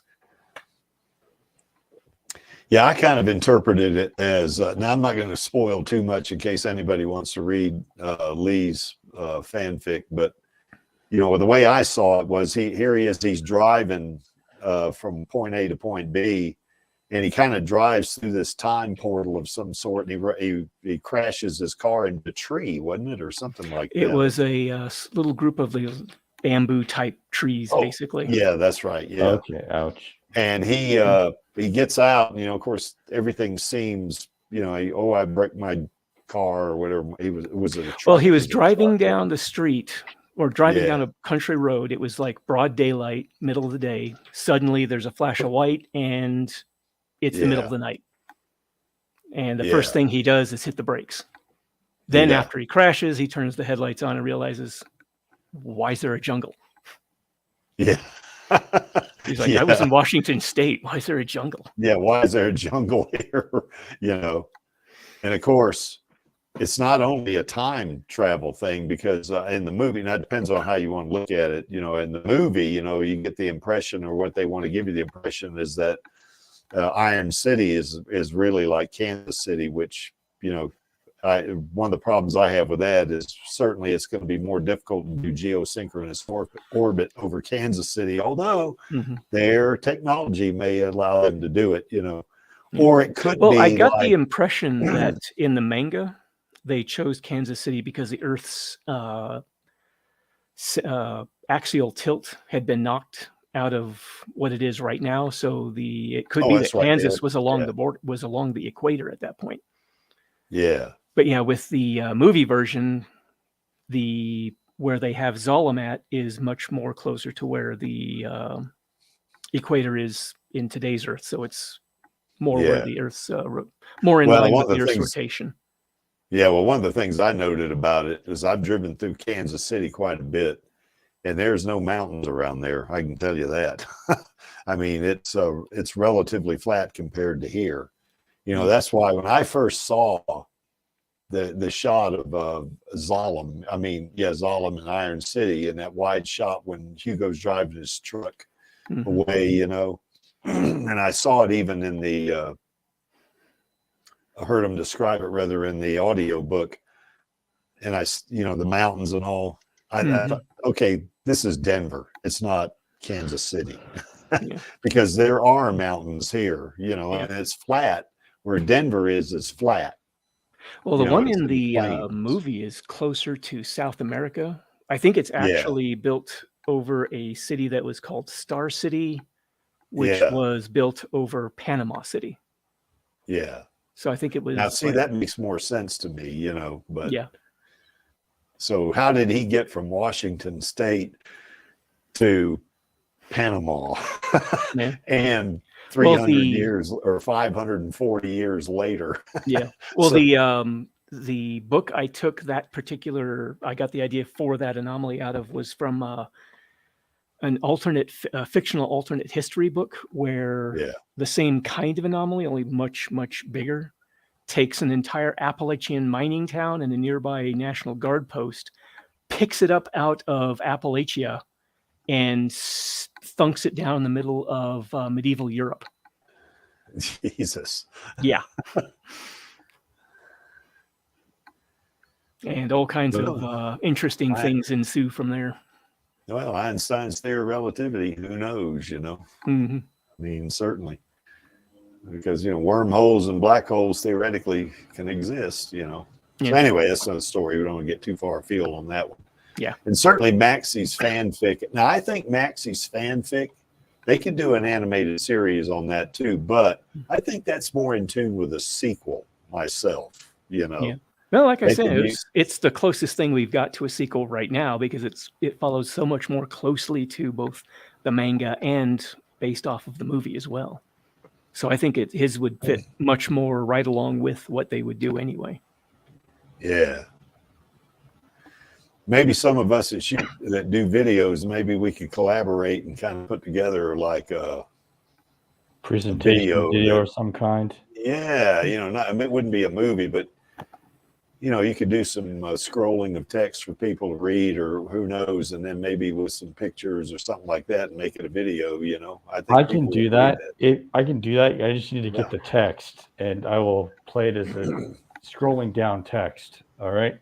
Yeah. Yeah, I mean, you can certainly scroll. I mean, there's no doubt about that, So, I mean, I made earlier presentation videos, and I'm working with Filmora, but I'm trying to make the next one about mutants be a little bit more polished with. Yeah. So we'll see how that goes. But I know how to do it now, thankfully. Yeah. Well, I know Tony, he scrolls text on the outros, and on the intros, he can do that. You just need to figure out where it goes in the overall software.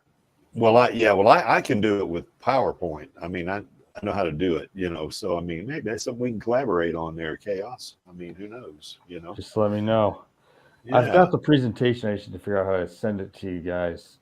Yeah. Well, you could do it through Google Docs, or you could do it through OneDrive or something like that. Definitely. Yeah. All we need is a link,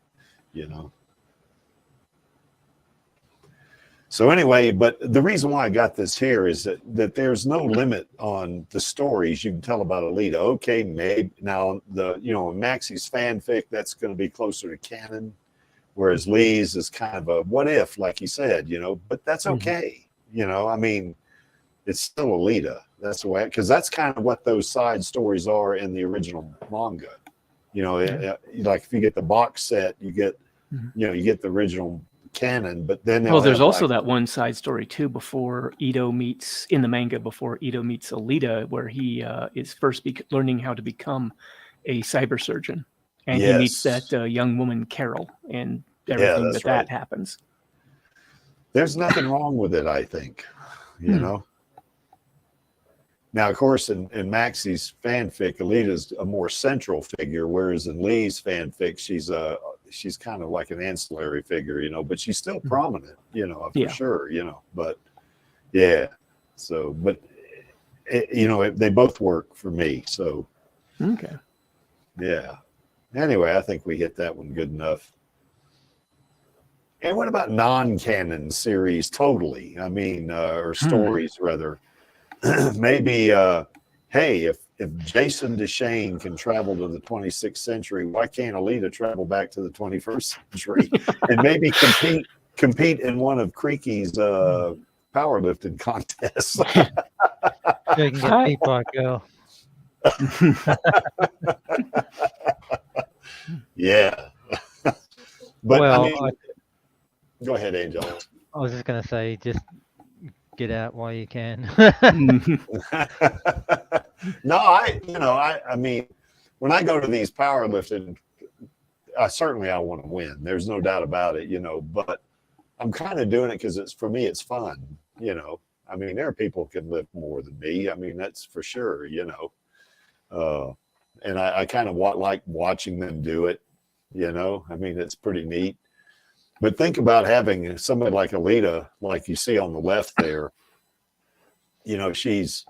that's what she's holding up right there is 640 kilograms or 620 kilograms. So, that's 1,348 pounds, and she's not even straining. Well, the thing about that is if she was we had a stream about this, some time ago, but if she was to come back to the 21st century, there would be challenges, of course, because we don't have any kind of technology that would be able to, do maintenance on her berserker body for sure, Well, her berserker body's pretty self-sufficient in repairing itself too.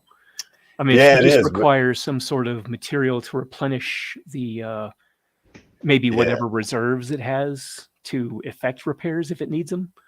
Yeah, that might be all she needs. So if she were to get damaged, that's the thing. We don't even have energy weapons, so I don't really see there's anything that we could do to her except for like really big, high explosives that could actually do any real damage to her body anyway. Yeah. Nothing that a nanobots would be able to fix. Exactly. I mean, Yeah, physical impacts by bullets, all that does is deform the material and maybe knock it out of the way or something. And that could be easily repaired. And whatever is too badly damaged to be used, again, there could be, you know, some kind of material that can be added to her body that the nanobots might be able to break down and then rebuild to use as part of any repairs that it affects. Well, think of this though. Any system or systems that humans develop, they can go haywire. Hmm. You know, she's got an antimatter microreactor heart. Yeah. Okay. What if the magnetic bottle in that heart starts to break down? Yeah. What? Oh, I mean, then you're going to have antimatter coming into contact with matter. And if the energy she has can supply a city like, say, Iron City with power for years, think about the explosive effect that would have. I mean, that might take out a good part of the country, you know, if that matter came into contact with. That's assuming that it reacts in that fashion. I mean, we actually do create tiny particles of antimatter in the real world, but the problem is that they don't last long. So it could be that the magnetic containment just allows the antimatter to exist in the first place. And it could be that if it goes out, then the antimatter just vanishes. Well, we probably have scientists too that could figure it out. You know, I mean, you know, but that's the thing. Figuring it out wouldn't be a problem. It could be that we just don't have the technology to affect any kind of repairs to her body. I mean, its technology could be so far beyond anything we've got. There might not be anything we could do to help her if something broke down. Yeah, that's right. You know, I mean, because it'd be tantamount to say somebody in the year 1680. Yeah. And that's the other thing too. If cell phone like we have now and trying to see how to fix that thing if it stopped, even if the battery goes down, you know. So, that's the other thing too. If she did start having problems and say some government or agency got a hold of the fact that she was there and there was a possibility they could capture her to use her technology for themselves, that could add a whole slew of, you know, plot elements that could develop from that. Yeah. Because if somebody like that, like Alita, was to come back here and any government, whether it's the US government or Russia or China or even a large corporation for that matter, or or even Australia, right? Angelus, they're going to want to get a hold of that body. That's for sure. They're going to want that thing, you know, to see, you know, how can it benefit us, you know? Yeah. But anyway, that's go ahead, Angelus. I'm sorry. I was just going to say I'd want to get hold of that body for other reasons, but keeping it PG. Careful, Angelus, that's my niche you're talking about. And besides, if you get a hold of that body, you may not, you know, there's that old saying, be careful what you wish for. You might get it. Yeah. Yeah, she might do to you what she did to Chaos when he got too handsy. Oh yeah. She slugged him. That's another panel I love. Knocked the crap out of him. Yeah, pervy Battle Angel fan. They may be pervy, but you know, I think, you know, certainly some of the scientists might be pervy, but they're going to want it for just more than being pervy. They're going to want it for the whatever power they can get out of it, you know, probably. Not just the power system, the nanotech in it. I mean, imagine what military applications you could have for something like that. I mean, you start building even a, what would you call a downgraded version of that and start equipping like a whole unit or a platoon of troops with it. They would be virtually unstoppable compared to what we've got now. And they probably could reverse engineer her, you know. Yeah, eventually, given time. So you could have, if you had some like stories centered on that, it would be, you know, trying to either retrieve the technology so that it can't be reverse engineered, or slowing it down, or somehow sabotaging it, so that if maybe you could find some way to help Alita get back to full power, she could go in and finish eliminating any of the advancements that they made to keep them from, upsetting the whole balance of power and taking over the Earth, as it were.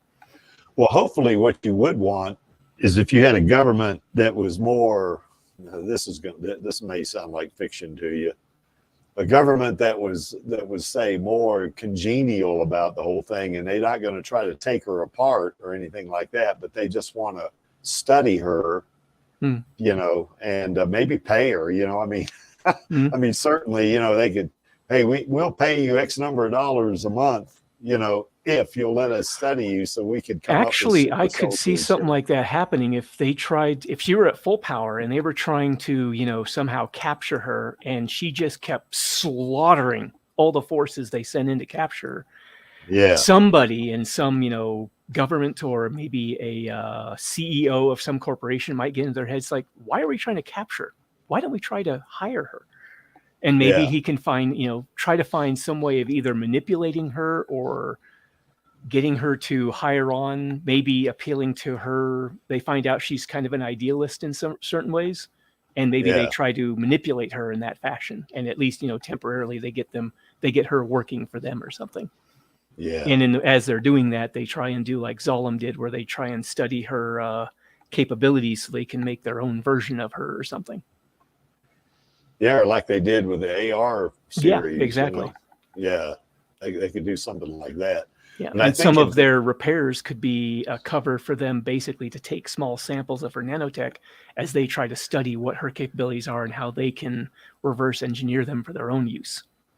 Yeah, but I think it'd be like you say, our technology is just not there, and whatever they could maybe sort of reverse engineer, it'd be a crude or a pale imitation of what she has, Mm-hmm. And another thing, if they tried to hire her with the idea, well, we'll hire her to entice her to come in here. Once we get her in here, then we'll capture her.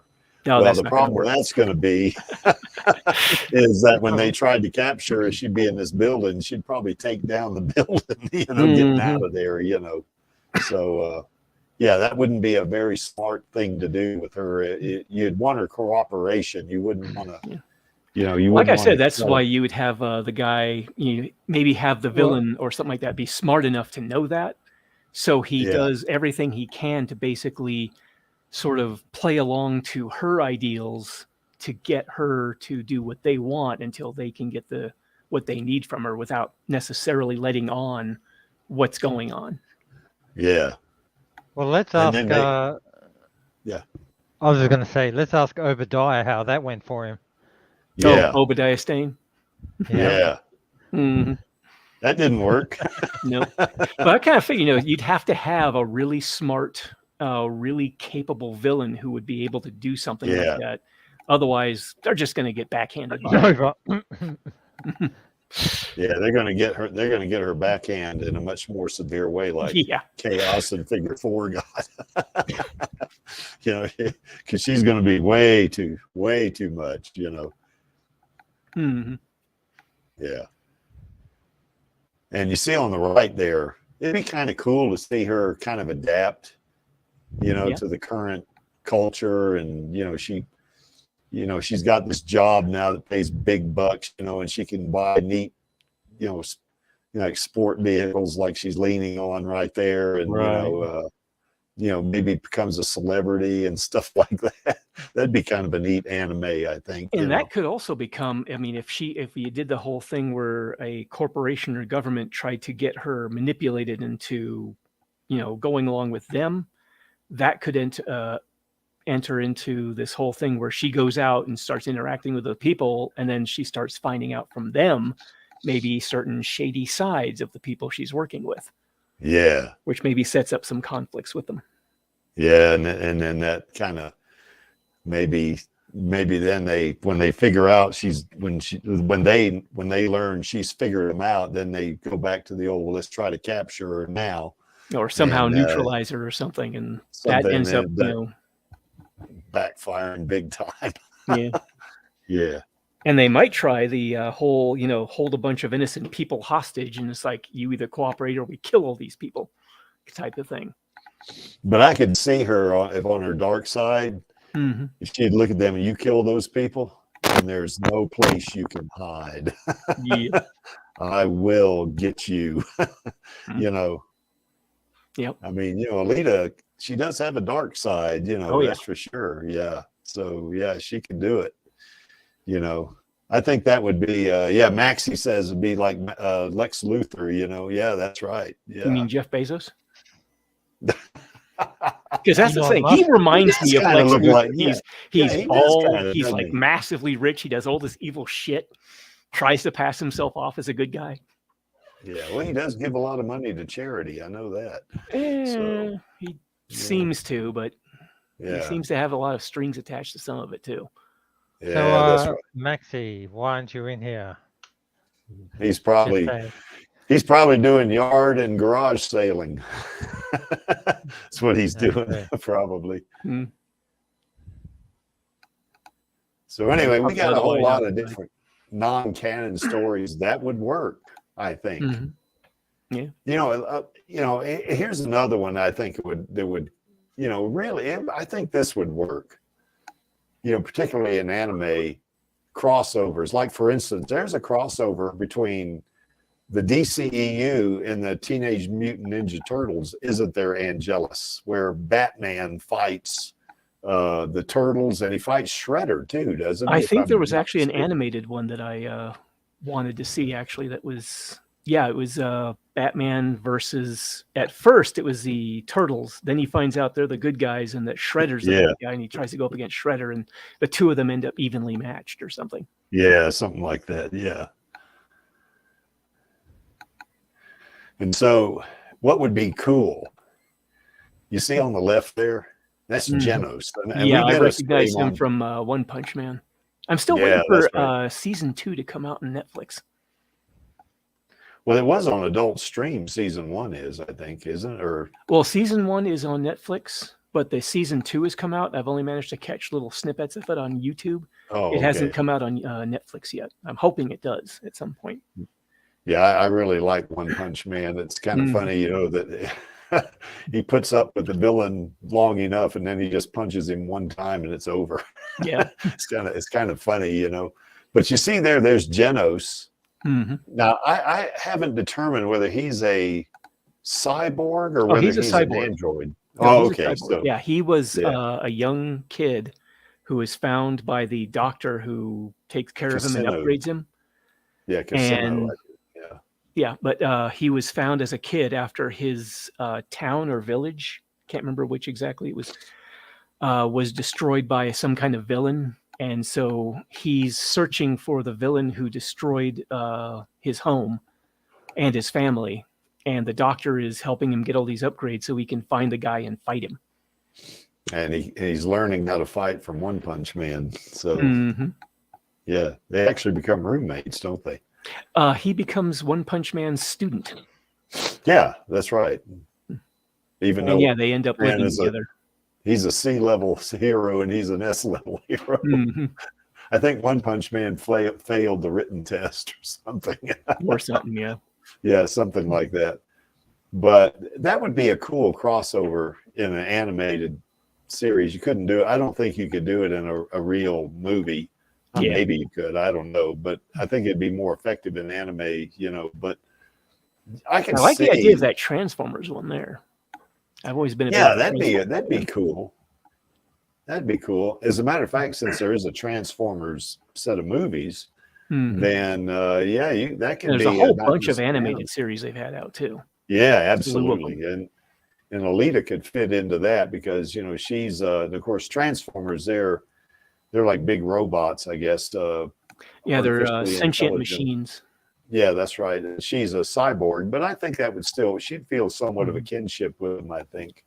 Well, especially one- with the Autobots and Optimus Prime in particular, because he's basically like a knight, as it were. Yeah.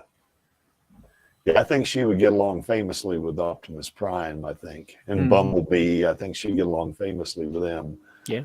But the One Punch Man thing, I could see her striking up a friendship with, you know, with Genos. You know, we talked about this some time ago. You know, not just we had a couple of streams on her in the One Punch Man universe. You know, how she would fit into that. But we did one stream in particular where we, you know, we're kind of comparing her to Genos. You know, and I think those two, if they came into contact, they'd be friends. I think, you know, Possibly, yeah. Yeah. I mean, unless their first meeting went like horribly wrong. Yeah, where they then yeah, it misunderstood. seems like they would probably get along pretty well. Yeah, I think so. I mean, Yeah. him being a real powerful cyborg, her being a real powerful cyborg, both of them wanting to, you know, fight bad guys. Yeah. Well, he's on No, that. he's doing garden work. Yeah. Hmm. But on the right, on that picture on the left there, he's saying, you know, she's saying that she thinks it's pretty cool that he could, you know, has all these weapons and all that stuff. And he says, well, I could ask Dr. Casino to install some kind of, you know, rocket cannons or antimatter thing or whatever it is, you know, into your Some system, kind of you know, massive Nova beam that like he's got in his chest. Yeah, that's right. And then she said, no, I don't think Doc Ito would allow it. So anyway, but I think they would get along famously, you know, once they understood that they were kind of, you know, meant to do well and all that, you know, because Genos also has a dark side, you know. So, you know, I think they would get along pretty well, you know. So Yeah. Now the one on the right, there you see Alita as Green Lantern, you know, and what that means is that I don't know who that is she's fighting. It looks like it might be Black Adam, you know, who knows? Well, he's got a gun there, so I don't think that's Black Adam. Yeah, it's not Black Adam, I guess. Yeah, Black Adam doesn't need a gun, does he? No, he uses powers that are more along the lines of Shazam. Yeah, that's right. Yeah. Plus, he shoots out that lightning, kind of like Thor does too, and Shazam does, you know. But I, you know, we've talked about her crossing over into DC, you know, and there was a crossover in the '90s between DC and Marvel. That now that was in the comic book thing. That wasn't an anime type thing, you know. But that went pretty well, I think. I mean, I thought it, you know, was well done and all that kind of stuff, you know. And there's actually a review of it on the YouTube too, you know. But this would be another thing that would require some time travel, which you can do in anime pretty easy, I think, you know. Yeah. Yeah, in And of anime, course- you have a lot more leeway with what you can do because all you have to do is just animate it. Yeah, that's right. You know, and like that Transformer one in the middle, that would involve Optimus Prime going through some kind of time portal or time machine to Well, get not to necessarily, because the Cybertronians, the Autobots and the Decepticons, they're both from the planet Cybertron.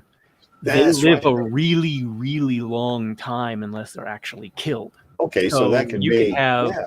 it could be an alternate universe thing where instead of the Transformers finding Earth like in about the 20th century or something like that, or 21st century, instead it takes them hundreds of years later to find Earth. Yeah. Yeah, and in that scenario, Optimus Prime would be in the same universe as her. That wouldn't require any kind of time travel. I mean, he'd just be older. Yeah. You know. And of course, the way these folks are, you know, that's yeah, the way those robots are, you know, sentient robots, they would. I mean, that's not a big issue. As a general rule, Optimus Prime tries very hard to protect the lives of any creatures weaker than the Cybertronians are. Yeah. You know, he believes in the preservation of life. Yeah. Alita gets turned into a transformer. Well, if she gets her Imaginos body, then yeah, she is. She could be a transformer. She could, yeah, she could transform herself, you know, into that. Yeah, for sure. Now there, it looks like she's either in her tuned body or probably her berserker body. Well, with the poncho she's got on, I'm inclined to think it's a tuned body. Might be a tuned body. Yeah, that's probably right.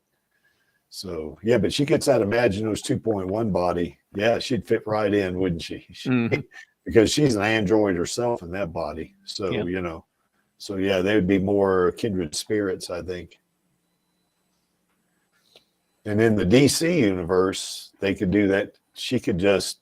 They could figure out some way to transport her into that one, you know, and she meets the Justice League or something like that, you know. And that, now we had a stream on that where we think the Justice League might not want to take her in immediately because I don't think she would fit in at all. I mean, for starters, there are at least 2 members of the Justice League that would absolutely have a problem with her way of doing things. I mean, she's got no Yes. problem with killing.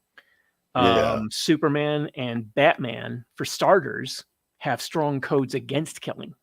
Yeah, that's right. Not that they don't kill themselves, you know. Yeah. But what we did say on that one stream is that what they probably, if they were fighting, you know, a particularly lethal or powerful opponent, you know, like Darkseid, say, or something like that, they may let her help them. You know, they would certainly welcome her help, particularly if she's in the Imaginos body. They would definitely welcome her in that fight. But yeah, they probably wouldn't want her to be a permanent member of it, you know, so of the Justice League, you know, if she got transported to that universe somehow, you know. But that's pretty cool. She's a Green Lantern. Look at that. Having that. That's the other thing too. The lantern rings work off of your willpower, and she has an extremely strong willpower. Oh man! So there's probably not a whole lot she wouldn't be able to do, or not a whole lot that could stand against her if she had one of those rings. And then combine that with her capabilities as it stands. I think so. Yeah. What other IP? Certainly, we talked about her in the Marvel universe. You know, with the Avengers. I mean, you know, I think she'd be up against it the same way in terms of getting into the Avengers as she would in the Justice League, because I don't think Captain America would like her in it. You know, a bit. He doesn't have as much of a problem with killing as, say, Batman or Superman. Yeah, and perhaps Tony Stark. I don't know if he would or not. You know. I think the only problem he would have with her is his ego. Yes. If she went and did something he didn't like, his ego would probably have a bit of a problem with it. Yeah. But I mean, as an anime, though, I think it would work. I think they could do that. You know, they come up with a whole bunch of storylines about this visitor from the future or something like that. You know, like they have done, you know, in the comics anyway, where they get people like that Mr. Mixelpick, you know, that guy, that elf from the 5th dimension, you know. I mean, oh yeah, that little tiny guy who just screws with people. Yeah, and he's pretty powerful too. Well, they could do that with Alita, you know. They could transport her into that one. Oh, Tron, yes. Yeah, Tron. That is a very good point. It'd be interesting to see her. Now, I don't think there's a Tron anime.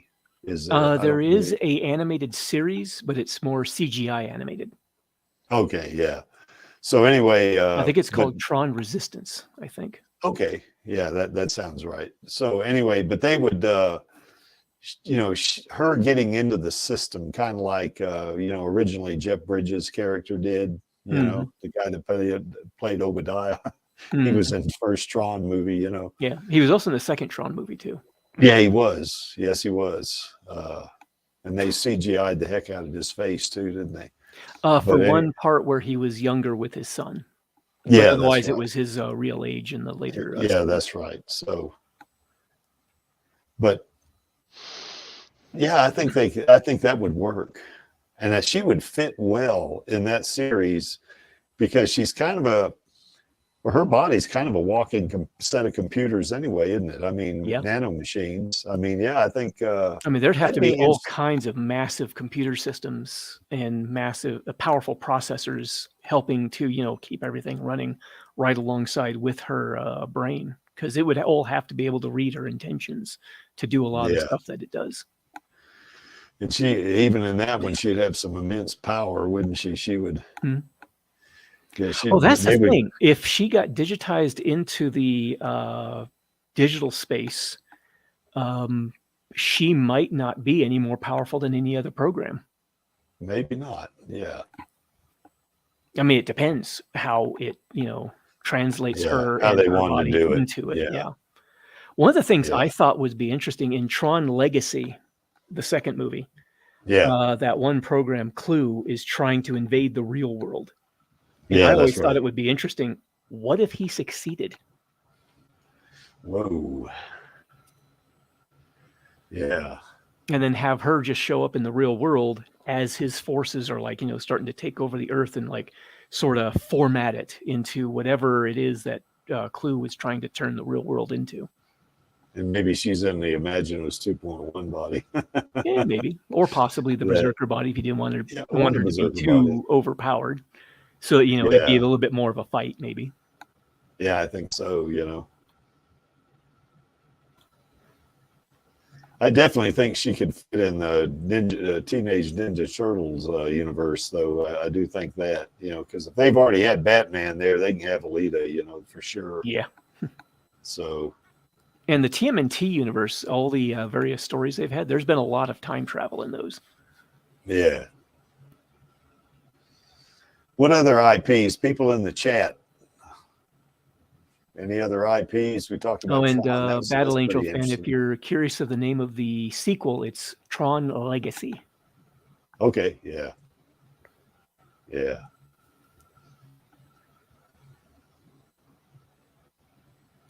Blade, yeah. Blade is. Vampire. Blade is. Yeah, Alita Vampire Hunter. Yeah. Teams up with Blade, I guess. Mm-hmm. Yeah, that's right. Well, I mean, in the manga, there's vampires in the manga.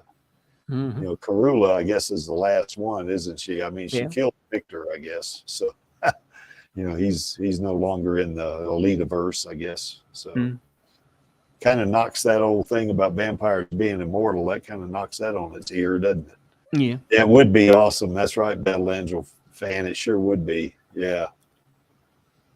And you could even relate that to her fight with Karula, and knowing that vampires exist and that sort of thing. So, well, that's the thing. Karula is an unusual kind of vampire because Kishiro's take on the vampirism was sort of a human mutation of sorts. Yeah. If you go into the Blade vampires, they're more along the lines of traditional vampires. So they're not going to be nearly as powerful as Karula was. Yeah, their vampirism is due to a virus. So, they won't have the kind of powers that she did. They'll just have the ability to be, stronger than humans, faster than humans, and have the ability to regenerate some of their body if they're, given enough time and blood. Yeah. And I think she would be able to, smack them around pretty easily. Yeah, I think so. Especially with her plasma. Because vampires are still affected by fire. They do not like that fire at all. Yeah. Plus, if they tried to bite her, it wouldn't mean anything. Yeah, they wouldn't get anything out of her. Yeah, that's right. So, and now the only thing they could get her on is they could get that virus into her brain. That would be one thing. But now if she's in her Imaginos body, any of them. There's no organics to be infected. Yeah, that's right. So. Yeah, Battle Angel fan said he forgot about her momentarily. Yep. Yeah, she's a pretty important character in the manga, isn't she? Karula. Yeah. Particularly in Last Order. Yes. So, any other IPs that maybe it'd be an interesting anime crossover with Alita? If she were in her Berserker body, RoboCop. She ends up in, future Detroit where OCP is, taking over everything. Yeah. Terminator. She ends up in the far future where where Skynet is sending out all these cyborgs. I don't think there is. Yeah. With the Terminator franchise, they recently came out with that first-person shooter where you play a resistance fighter. Yeah, sorry. Yeah. That game, Terminator Resistance. That's what I hope, that's what I hope what an Alita game would be, because the way that they translated the story, the way that they subtly inserted Easter eggs from the movies Mhm. was just spot on. And you know, like, I mean, it's another Cameron film, so naturally it's going to have such a rich lore to it. Mhm. And when you combine the cinematic maestro that is Cameron with the manga artist and storyteller like Kishiro, just, oh my God, it blows Alita my versus mind Aliens. and Yeah. frustrates me to no end that, like, yeah, like, if I speak any longer, I'll turn into Vladi here, but I'm sure you get what I mean. Oh, bloody. They're just Yeah, sitting on it. yeah, Oh, well, But maybe he an doesn't alternate what if where after the second Aliens movie, Alita ends up teaming up with Ripley against the aliens. Because they had a whole Earth war thing where the aliens ended up getting loose on Earth and creating Yeah. hives. Yeah, that'd be pretty serious. Of course, if you nuke that hive, it's game over for the aliens. Yeah. Remember, that's how they got rid of them on that on the movie Aliens. Mhm. You know, the Well, I think sequel. in the Earth War series, it was a number of corporations ended up getting a hold of the aliens and turning them into bioweapons. And they basically ended up doing a whole zombie infestation type thing where they got loose and created a whole bunch of multiple hives that a lot of them ended up hidden until they started coming up out of the ground and like attacking areas. Whoa. Yeah. And I think they ended up losing control of the Earth at one point. And yeah, the a version of a Alien sequel where, or a version of the Aliens continuity where Newt doesn't die. Yeah. What was the guy's name? The Marine that survived. Hicks. Hicks. He doesn't die. Yeah. And it's all of them with Ripley, and then Alita shows up, and maybe there's some kind of huge, horde of aliens that ends up causing a whole bunch of problems for people. Yeah, I think Alita would tear through those aliens like it's. She'd have to be careful because that blood, it can still cause some I think it would actually destroy her nanites. Yeah, that's right. So yeah, she would have to be careful on that. With her speed, I think that's. Yeah, her speed would be a big advantage on that, but she would have to do hit and run attacks, come in, smash a few of them, and get the hell out of there before the acid could do any damage to her. And watch where she steps too. Yeah, and that'd be a case where our technology wouldn't be able to repair her. Mm-hmm. Now but she would be able to make use of the guns and stuff. And with her speed and strength and where her mobility, she'd be able to do a lot with the weapons available to her.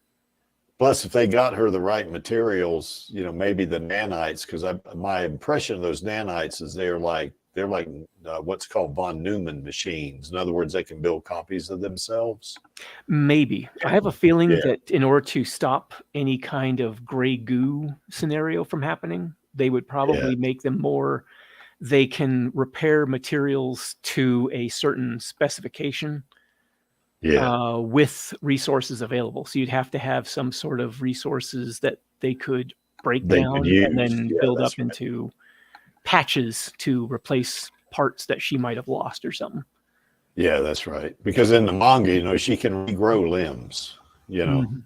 There was that one scene she's talking to Queen Libera, I think, or I forget who it was she's talking to, and they asked her if she lost an arm, and she said, yeah, but my power level's a little low right now. It's going to take me a few days to grow back my arm. So, although if she had the ability to, she could create enough of a plasma field. She could burn out.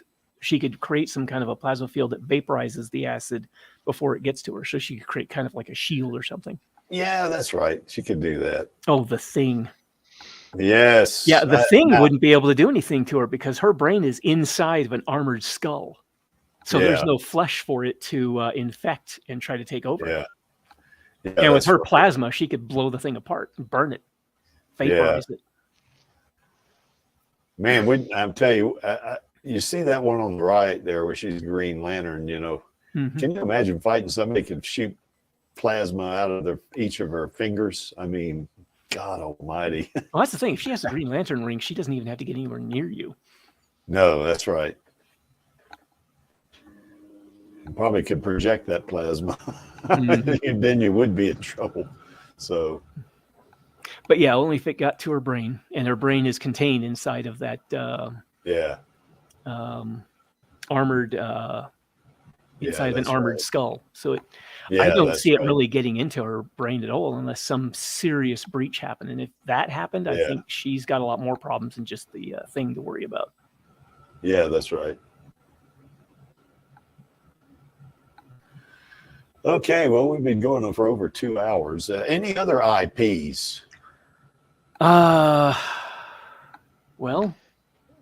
only other one you can really think of is either Cyberpunk or Edge Runner. Not Edge Runners, Blade Runner.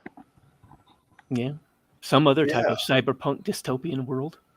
Oh, there's Bubblegum Crisis. That's an old anime from the 80s, I think it was. 80s or 90s. Very old.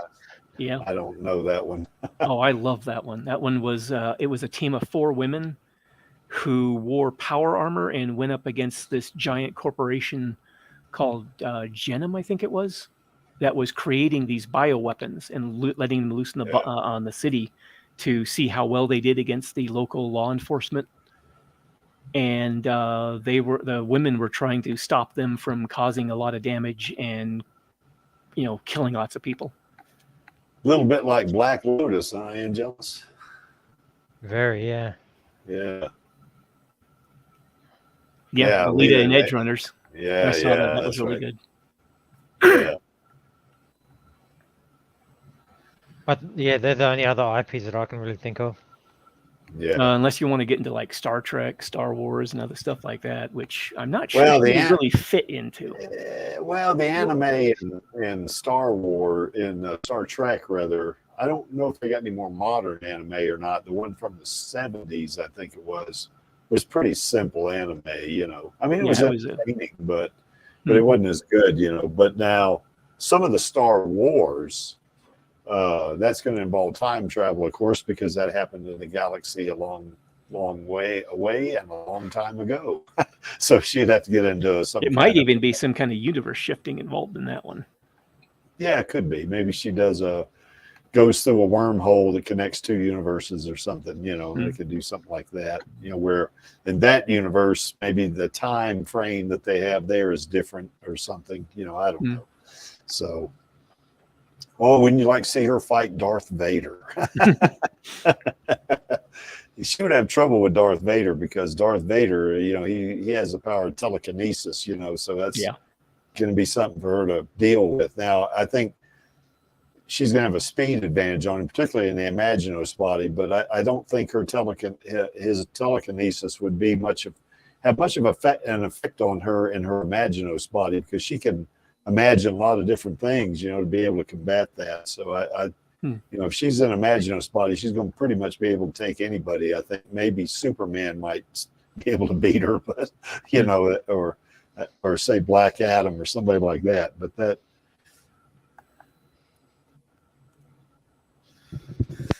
Okay, guys, I guess I can't think of anything else unless y'all can. Not really. So I guess we didn't miss too much. And Maxie, we didn't step on Radio Chaos's toes tomorrow, so we're good.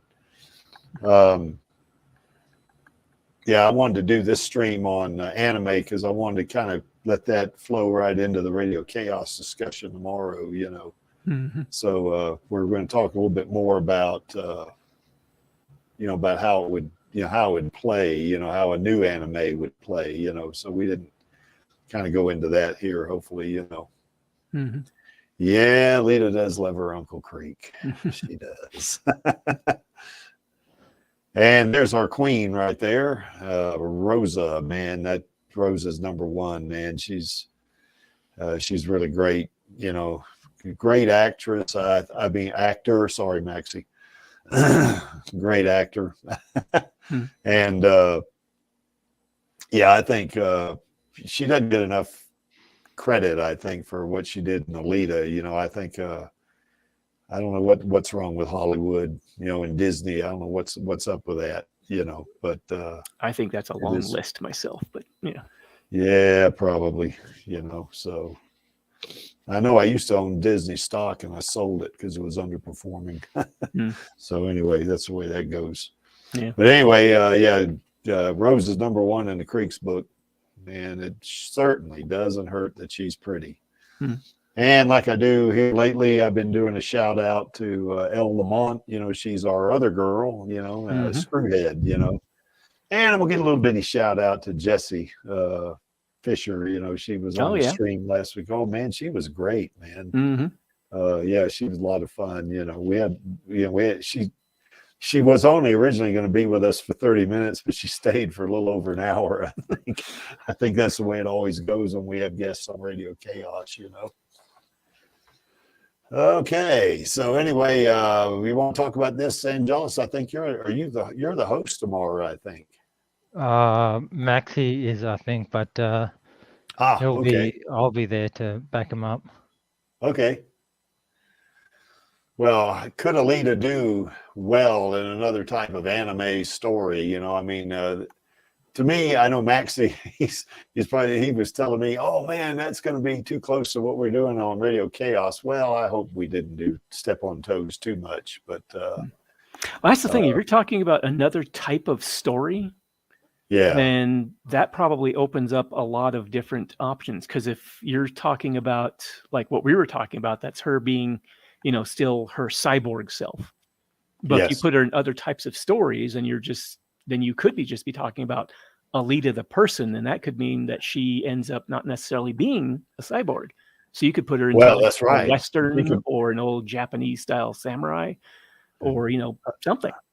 Or a human Alita. Yeah, which would mean that she would be more human in those types of stories because she wouldn't be a cyborg necessarily. Unless it was some kind of steampunk or something. Yeah, or she had the Imaginos 2.1 body where she could be a human if she wanted to be a human.